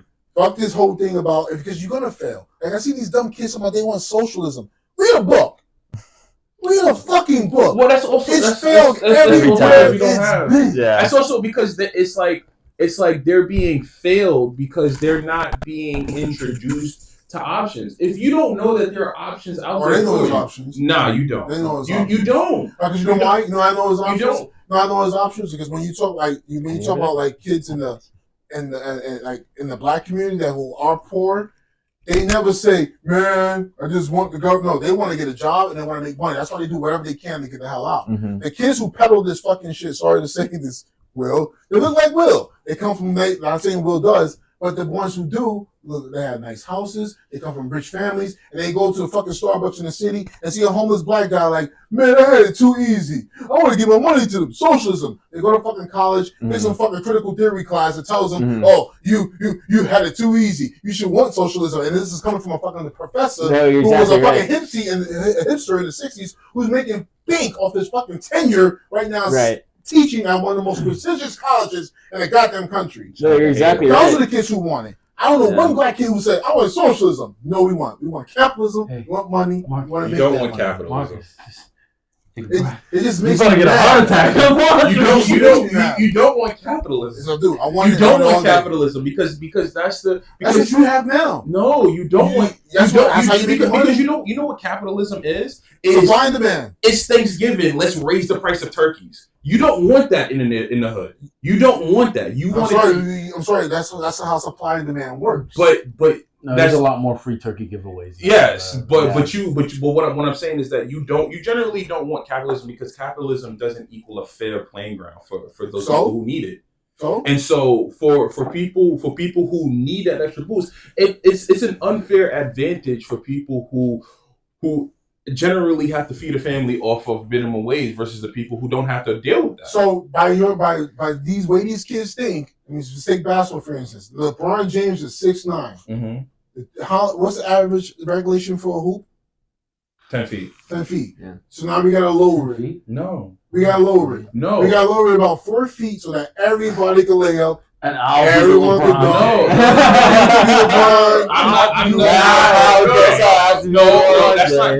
That's not what I'm talking about. That's because you're taking an above average thing and trying to compete it with average things. What up? The point is this: look, at the end of the day, capitalism has risen more people out of poverty than any other social system we have, any economic system we have. You said privilege? No, it has driven. You can make a poor person under capitalism can make it from being poor to being rich better than any other system we have. Yes, don't get me wrong. There's a lot of barriers. You sure about that? The fire. Was Kevin Durant rich? No.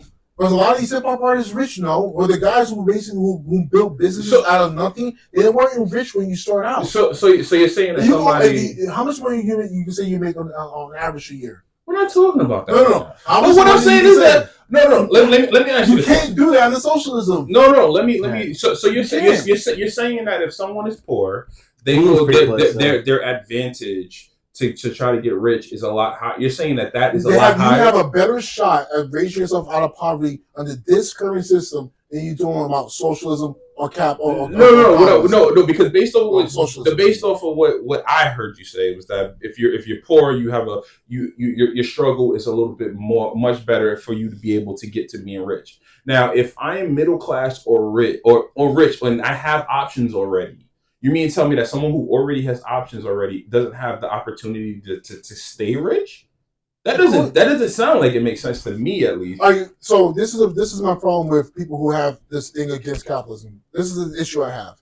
When you talk about socialism, it's not the human condition. Anyone who's a human being in this world, what is great for your barometer, what you want as success, may not be great for Calvin. Mm-hmm. May not be the same as Will. Me, I'm the type of guy. If I make a good enough money where I can just be able to get up in the morning and buy the fuck I want and live comfortable enough, I don't have to be rich. But then there's others who do have that achievement to want to go higher. Here's capitalism offers that. Socialism doesn't. Well, here's what I'm going to say. To each his own. I'm enjoying this, but I just want to let everyone know what is the main difference between capitalism and socialism. So that way we can grasp the connection of the not argument, but the conversation. So a capitalist economy is a system where private entities control the factor of productions with labor, natural resources, or capital goods. A socialist economy is an economic system where the factor of production like labor, natural resources, or capital goods are under the control by the government. Exactly. That's and all. Where has the government ever done anything great? The pandemic. They gave a bunch of people who didn't have jobs $1,000 a month, and they also gave about millions and millions of dollars to these other people who didn't even need it. But you're talking about something totally different. There's people who, if you were living in New York and you were on unemployment, you were getting $350 a week versus getting $100 a month when you got $1,000. Yes, you got that changes things. But why do you think they was able to do that? It doesn't matter because that money goes back within the. It doesn't. Because our economic system allowed for us to do that. See, this is the problem that everyone ever realizes. When you read any of these books written on socialism, you'll see how they always fail. They start out with these good intentions, and we know where that line goes. Well-paid attentions to the path to hell, whatever. They always start off that way. It's this little, everyone's going to be fair, everyone's going to have money, everything, but then you get corruption. And governments are always corrupt. Yeah, I'm not up for fair. That's something different. Now, the kind of capitalism you guys are talking about, people always rebel against, is like corporate capitalism like that. What do you mean, you guys? Like, if you have people who are, who have banks that get bailed out by the government. I'm not one of those. I'm one of those, look at capitalism should be the way it was originally founded, like Las Vegas. You bet your money, you lose. Oh well. That's how it should be. But that's a little different. We have now corporations I failing kind of and agree getting with that. money. It's like if you're a big dog and Yeah. you can't keep up and you're well. gonna lose your company, great, you're gone. Let the other guy now get a Exactly. chance. That's how you get competition. Yeah. In socialism, you don't get competition. Yeah. You don't. And- It's no need And things for innovation. don't improve after that Yeah. too. Like if you build a computer that is like efficient and it's fast and it's great, but it's a little more pricier, I could go on. I could do a quarter of that. Give you a computer that can last you 5 years, and then you have to end up fucking buying a new computer from me. But you'll be cheaper and you'll get half the cost of what you're offering. Yeah, and that's how you I'm create. not On the socialism, everybody gets the same computer. No, I don't. Yeah. I'm not for. I'm like I said. I'm not for the fairness of stuff. Mm. I'm just the beginning of the conversation came from just talking Willy Wonka. about. No, Willy Wonka. No, wait, Willy Wonka started. It came from people who have low income backgrounds and trying No, I hear to you. get to a certain It's point. not a perfect system. I agree. It's and not perfect at all. And I think that it's just because you were talking about kids growing up these days, and what I'm saying is that even with the ability to go online and type in whatever you want, it's a big difference between reading something on the internet and seeing something or hearing it from someone that you know. So you can go online and you can read what it takes to be a rocket scientist. There's a big difference if you get to talk to one. And that's what I'm saying. Being able to sit, because kids aren't being able to being shown options. There's no, like, I was just reading an article where they were talking about like the decline in social clubs. There are no more social clubs anymore, and so you don't have kids that are growing up with the opportunity of being able to talk to people and being able to understand the whole point of mentorship. You don't get that anymore. Yeah, what happens to that Boys and Girl Club? Remember those commercials? They still have it. Yeah. They're still I don't there. even see them anymore. The Big Brother program. Yeah, it's still here. I never They see don't. commercials It's just that because even with the Made in New York, they started a film mentoring thing, and I joined, and it was cool for a minute, but it was like I joined because I wanted to see somebody. I wanted to talk to somebody who understood my struggle going through locations, and I was blessed to be with a really experienced and prominent location manager, but there were still things that was missing that I needed answers to. Well, it's like, and there's two ways of looking at this. It's like you have the kid that went to college, that was taught by professors, that learned from a book that was written by a well-established person that's been within the environment of what you're trying to go to. And then you have the one kid that slipped into the path of that career and started from the bottom and is now working their way up to where that college kid now graduates, walks into the career, and is looking at this kid where it's like, did you go to college for this? No, I didn't. I started from the bottom. And then they're like, and that person hasn't probably made their way up yet, but the college kid is like, oh, yeah, I went to college. I learned about this stuff. I read the book. And it's like the kid that started from the bottom is like, well, you probably read the book. You know things about the book, but you don't know the tips. You don't know the trick of the trade. Right. You don't know what we do to take shortcuts to really make it easier on us. So it's like you're looking at the different levels of the way how Trying to people find that are. balance. Yeah. So, but I mean, to each its own. I felt like if I could have got into this industry beforehand without going to college, I still would have gone to college. I would have gone to a different college. I would have went to a college who majored in that had film. I would have done that because it gives you access. And but sorry. No, go ahead. No, go ahead. No, but some of these colleges, like when you're learning about this industry. They don't teach you about production assistants. You don't know about the guys that are like, you don't know about the electricians, the grips that are pulling all this. You know about the heads of the departments, but you don't know Everything like else, the real people that really pulls together to make this happen. I understand. I also that. think a lot of the professors also have never been on set either. But when My professor was. I loved him, but he just showed us movies and it was like, look at this missing scene. You ever seen? Yeah, it's like- you ever read like screenwriting books? You ever read these Yeah, things? yeah. And they have all these rules about what to do in the script, what not to do. But then you have to consider the source. Did this guy make it? Has Right. he ever written a script before that ever got produced? He ever sold anything? You look up his resume? No. Yeah. I'm listening to you. I rather read the book written by or watch the clips of like Quentin Tarantino, Aaron Sorkin telling me what to do, what not to do. I versus beg the to guy differ. I beg to differ on who- that. No, Because the thing about it, if you look at the best, let's take it to sports. The best head coaches weren't the best athletes. So you going by that, you're basically saying, why listen to Nick Saban if you weren't that great as they a said football player? they He said was a part of the process. still. But being a head coach and being an athlete are two totally different things. It's two totally different things. I understand that, But but so- at least he's been in the world and environment for a and long you time. You could be in the world as much as you want. That doesn't mean that you're good at what you do. my We own- talk about producers all the time that they don't know what I they're put it doing. this way: my uncles. I have two uncles that went through the ROTC program and they became officers in the military. Never had to do combat. Mm-hmm. Never. But I'm quite sure the guys that had a command or training soldiers to go into combat. Then one of my other uncles, he fought in the Gulf War. He went into the hard way of no officership, went right through the fucking program like everyone else. Fought in the Gulf War for a week, whatever. Yeah. More or less.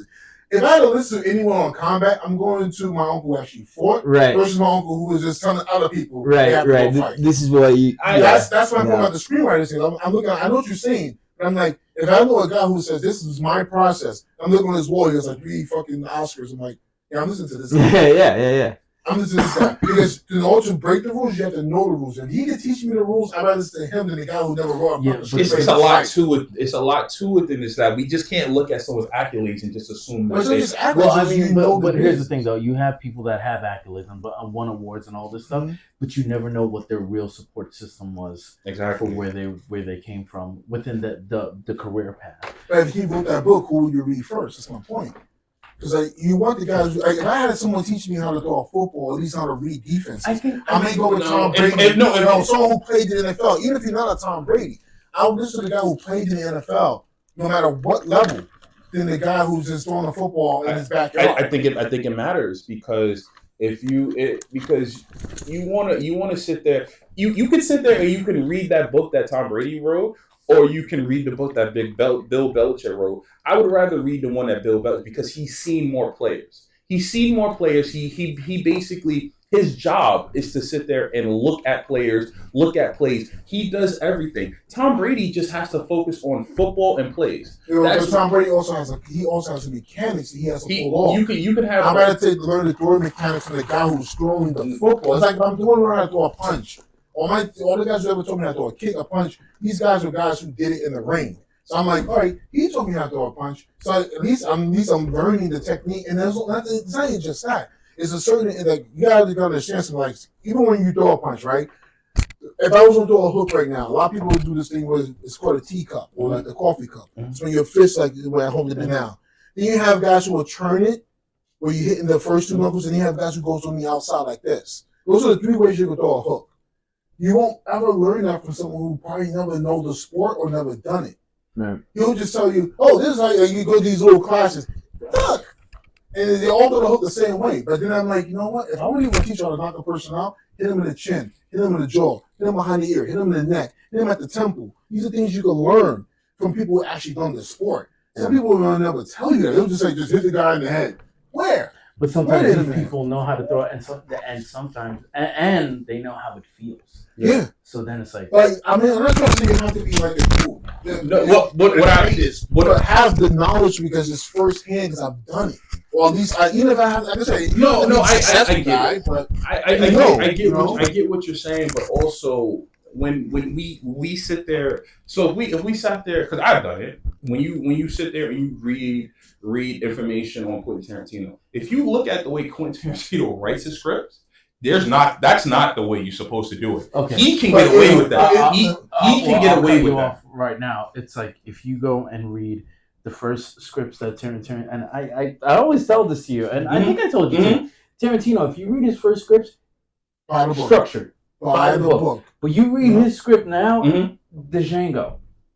You read the script of Django, and you read that first couple pages, and it's like, what the fuck am I reading right now? I can't grasp what he's trying to say. You know that tree? There's a tree that you normally, and it's like, wait, you're talking to me right now? Well, I'm reading it as if you're talking to me. Yeah. But it's totally different. But he built the foundation where he can go write a screenplay like that. If I can get to the point where, like, I'm writing screenplays now and I have to write it to the structure because no one knows who I am. That's what I'm talking about. When I get to that point, that's just but gonna that throw the words down. But that's what I'm saying. You need to read that book based off of the fundamentals because you need to know how to be. You need to know how to do the basics before you can sit there and do the advanced. Here's my point though. The basics are always going to be the basics. We gotta understand that. You walk, right? But how you walk and how he walks is different because you know the fundamentals of your body, how to walk. But you may have a certain swag, a certain thing. When you write, you have to have your own voice. The problem with these guys they strip guys of their voices. Shane Black, in his first script, one of the best scripts ever written in an action film, Lethal Weapon, he says that this house he was describing in the script, this house is the type of house that I will have or buy when I sell this script.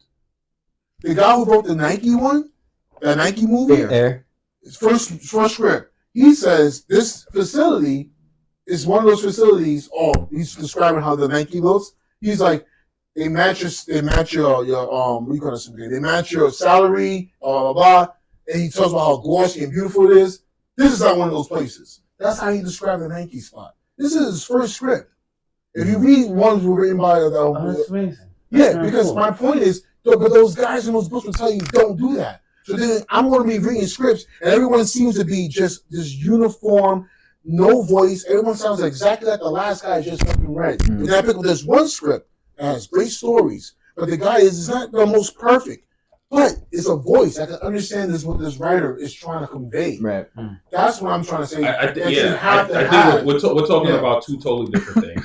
What you're talking about is what you get past once you, in my opinion, once you get past once you already know the fundamentals. You have to. But that's still right within the fundamentals. But the thing about it is that LeBron James still goes based off of the fundamentals. Jordan goes based off of the fundamentals. You tweak it, but you still have to go based off of the fundamentals. A layup is still a layup. How you then view that layup is based off of. But it's also how you look at LeBron James. If I look at LeBron James or say anybody, it could be a musician, it could be a rapper, it doesn't matter. I can look at all those guys and I can say there's something special about this guy that's different than the other ones. He does exactly what they all do, but there's something different about him. The point is, the guys who write these books about how to write screenplays do not allow you to have that voice. There are some people that look at the fundamentals and then they ask themselves, why is this the fundamental? Why is this the basic when I can do this instead? And those are some of the people that become great at what they are. F1. Right, when you look at F1 racing, one of the greats I consider Lewis Hamilton. When Lewis Hamilton was driving, he was like, the fundamental of turning this car is this, and everybody did it. Everyone, when it got to this turn, all of a sudden the cars just line up and made the turn. Yeah. Lewis was like, what if I don't do it the way how they all taught us, or the basic is? What if when everybody brakes now, I don't brake? I just go for it and break, like, everybody break here, I'm breaking here. Yeah. And he did it, and he was just outbeating people by seconds, yeah, which adds up. Yeah. So you have those people where it's like, yes, learn the fundamentals, but then also say, why is this fundamentals on the basics when I can do this and tweak it and make myself better? Yeah, that's my point. You have to have a voice. I was just watching this guy. You ever see that movie Battlefield LA? Yeah, Battlefield Alita? Something. No, not that one. It's called Battlefield AE. Is with Forrest Whitaker and John Travolta. They had those alien looking people. Yeah. So the guy who wrote that, and this is his words. The guy who wrote it, he says it was one of the worst scripts he's ever written, and it kind of deflated him. And he's now just a teacher. He just teaches kids. And what I'm telling you is exactly what he said. Is because they get the scripts. They got 3 different piles. They got like a pile that the first one is like your everyday run-of-the-mill script. It's well structured that you can tell beat by beat where this is going to happen, when this happens, and how this happens. On page 15, we got a fucking second incident. By page 30, we get to Act 2. By page 60, we go probably into Act 3 and whatever, depending on how long your screenplay is. Whether it's 90 or 120 pages. Then he went into the next pile, where it's like, this one, the characters are very good. The story is not already there, but the characters are good. I like the scripts. We're going to put this in this pile. But then there's the last one. The last one has it all. Great story, great pacing. This is a perfect script. It's one of the few 1%ers that make it. And those are the ones the guys who go on to read. But what his major point about the third one was the voice.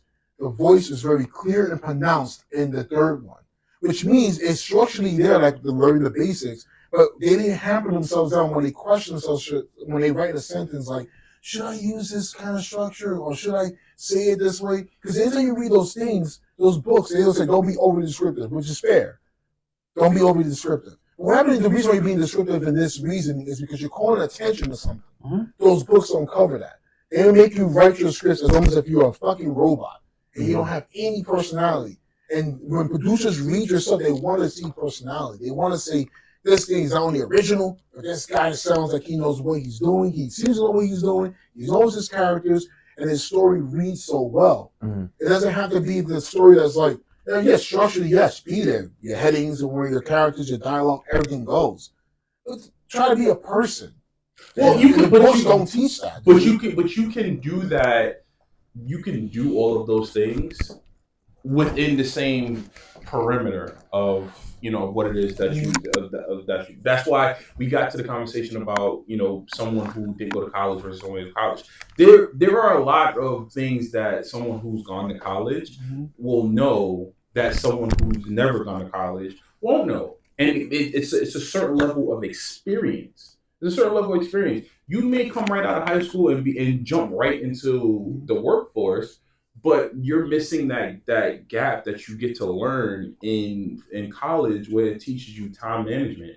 It teaches you how to work in a group. It teaches you all of these things. I can honestly say that college, you can go and jump into workforce and learn that as well. You Time can management, all that. I mean, learn how to work with people instead of going to college to do that. But what I'm trying to say is that depending on the job, not all jobs will allow you to sit there and give you that opportunity. You need some form of experience. Some people can break that barrier and do it, but for the most part, you need some form of experience before you get a job. That's why when you're 16, they still ask for a resume. You need, even if you've never had a job before, we need to see what you've done. We need to see what you are capable of doing. What do you do in your free time? What have you done up until this point to why we need to hire you? Now, you can go in there and you can sit there and say, like, I just graduated from high school. I played football, blah, blah, blah. I can do this. But if you play football, there is a story behind that. If you played 2-3 years of football, this is you know about teamwork, you know about dedication, you know about time management because you know where you need to be at a certain time, you know when time that needs to be over, you know how to make sure that you keep your body right. All of those things tell a story when you're reading a resume. If you just go there and just say, look, I did 4 years of high school and I'm ready to work. I'm really interested in film and I want to see how it goes. You're gonna die. You're gonna die because you're not matched up for anything because everyone else is gonna outshine you because they have some form of experience. And that's all that I'm saying. Being able to go to college gives you that. One, it gives you an opportunity to not live underneath your parents' roof and to help you being an adult. It's really difficult to be an adult when you sit there and you get to go home to mommy and daddy every day.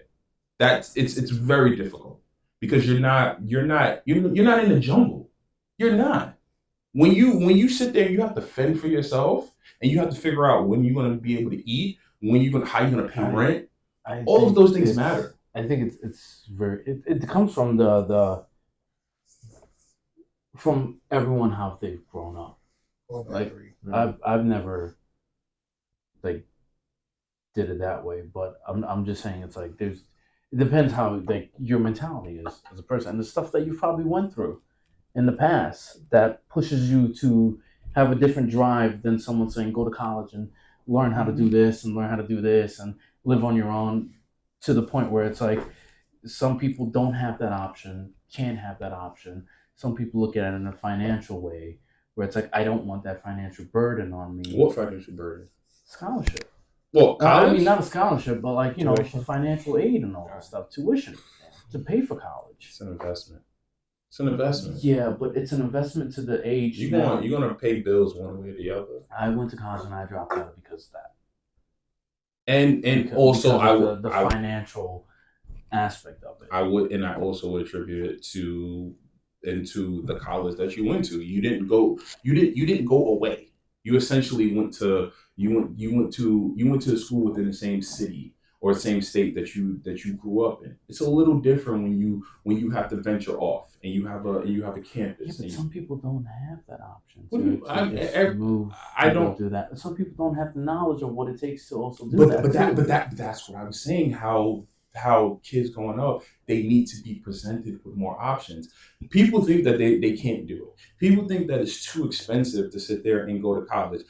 You know how many people are in debt in some way, shape, or form now because they would rather go on a trip or they'd rather buy a bunch of different things. It's the same thing that you could have put toward an education for the college because of maybe they're not within the realm of where they want it to be. Go to school for.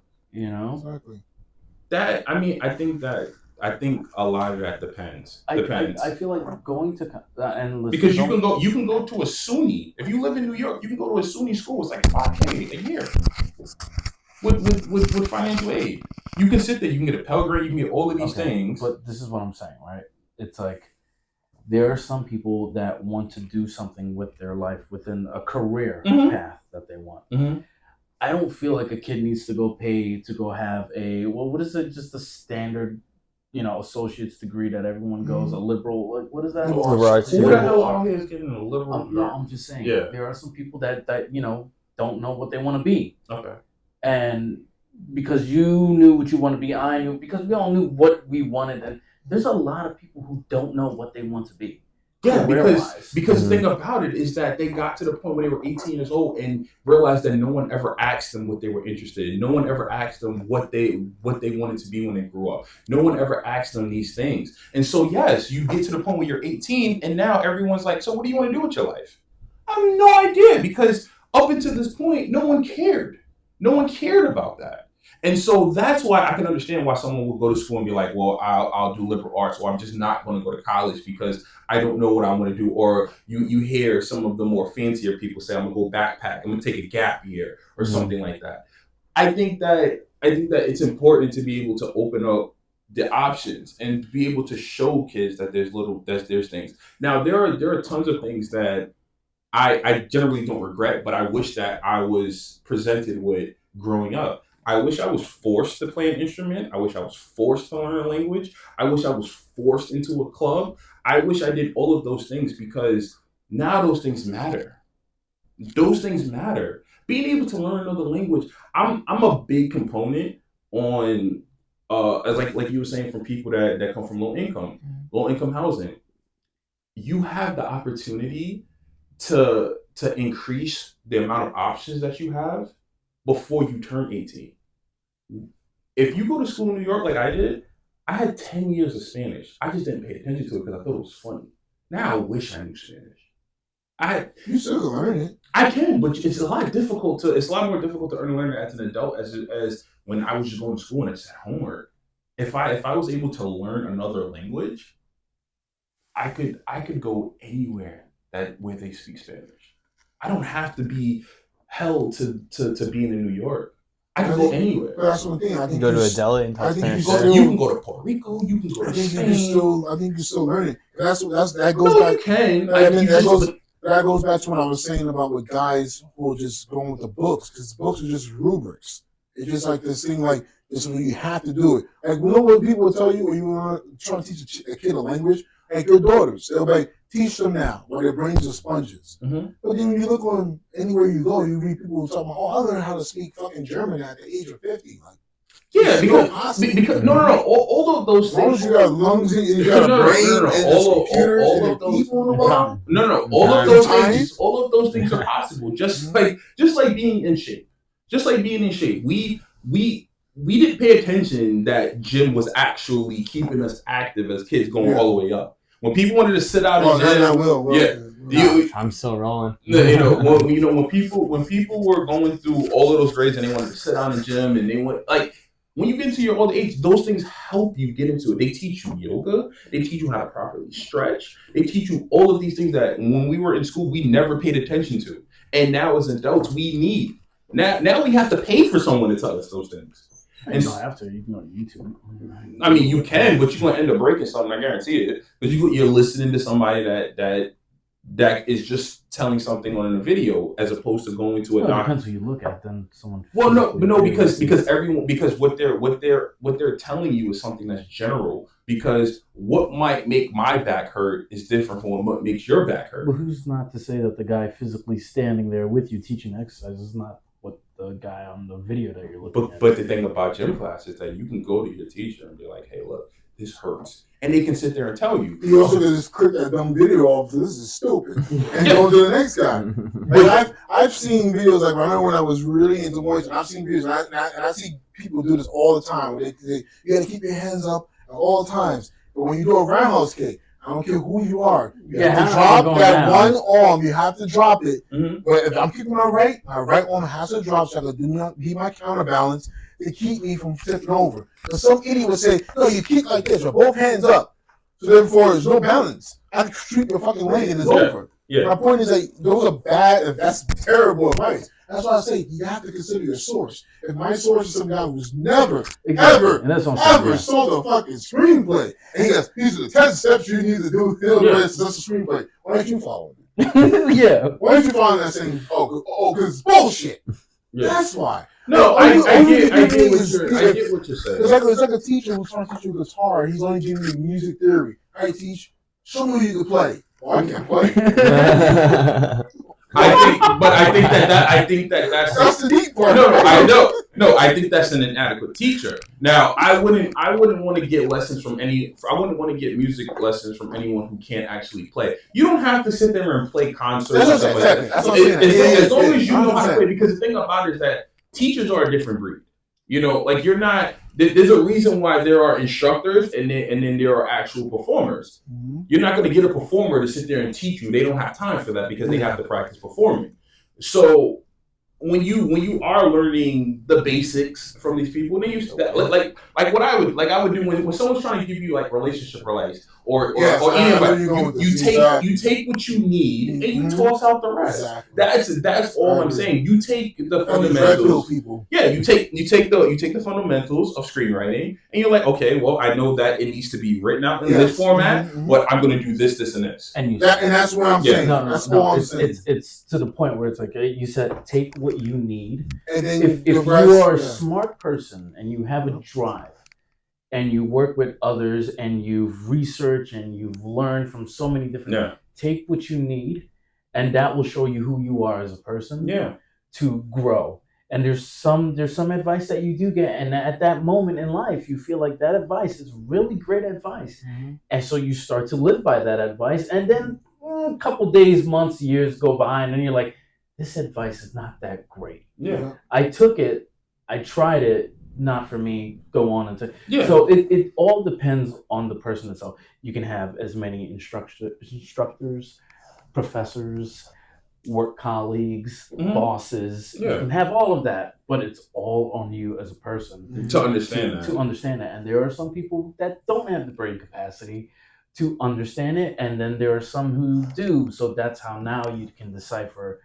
who goes further and then who doesn't go as far. Yeah, and there's nothing wrong with that because that's why there are everybody's employees at their and own bosses. pace, and everybody's at their own pace. So it's because, like, if there's someone that's a little further ahead, it doesn't mean that, it's just that maybe you just got a little bit more to go, a little bit more advice to take within, and then you can catch up. But it all depends on the person. I feel like it does, and it also depends on how you go about doing it, because you can have the mindset of like, I want to be a screenwriter and not understand the difference between being a screenwriter for TV and being a screenwriter for movies and being a screenwriter for reality TV and being a screenwriter for for the Oscars or the Grammys or for an award show, because that's 4 different types. Yeah. So you don't, which comes back to the thing where I'm saying options. If you all you think of is I want to be a screenwriter because I just want to write for movies, and you don't understand that, hey, there are people that write for the news anchors, there are people that write for award shows, there are people that write for all types of shows. That is something that you might be good at. You don't even realize it.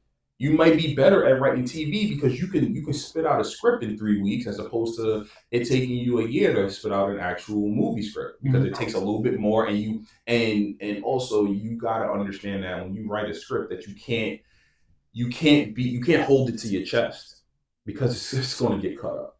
It's gonna get cut up. Yeah. And so that's another thing. If you can't handle that, you may not need to be. You may be able to just go write for somebody. Go write for a politician. It's like having a kid. Yeah. You have this kid, you created it, and it's like, it's your kid. And then it's time to push it out in the real world, and this kid comes back beaten and bruised, and it's like, this person told me this. I can't do this. It's like, if you got to learn that. You also got to know that it's a community process. Of course. Yeah. Like, you write something, the director's going to have a vision, the actor's going to have a vision, and they're going to go to you, Calvin, I really like the guy, but I really think you should talk like this a little bit. Yeah. And you're like, all right, change up the line. Yeah. It's not yours anymore. It's a community thing. And then You've already been paid for it. Then the location manager shows up and be like, listen, there's nothing like this here in New York. Yeah. So we're going to have to rewrite this location. Exactly. It does not exist. Location, man. I never heard that. Yeah. What is That's that? what Fleischman in Trouble. The lady, she's beautiful. She's lovely. Lovely woman. She talked to all the set dressers. The showrunner? She was the writer, the Right. screenwriter, the showrunner, and she wrote the book. Yeah. And I remember Miguel was telling me that it's so hard for them to find the locations that she wants. She writes for it's like LA. Yeah. It's not LA, it's New York. So we had to build a lot. But what I loved about it, she was and I think because she's not jaded, she came down and thanked us all in person. She wrote us emails and letters saying she can't believe that what she wrote in To a your book name is or to the crew. She's like, the set dressers mostly. her assistants over there. Yeah. Is this a good letter? Like, Well, either way, I never thought that before. Yeah, I've done so many people's sets, and I never had a writer come to me and say, "Oh my God, guys!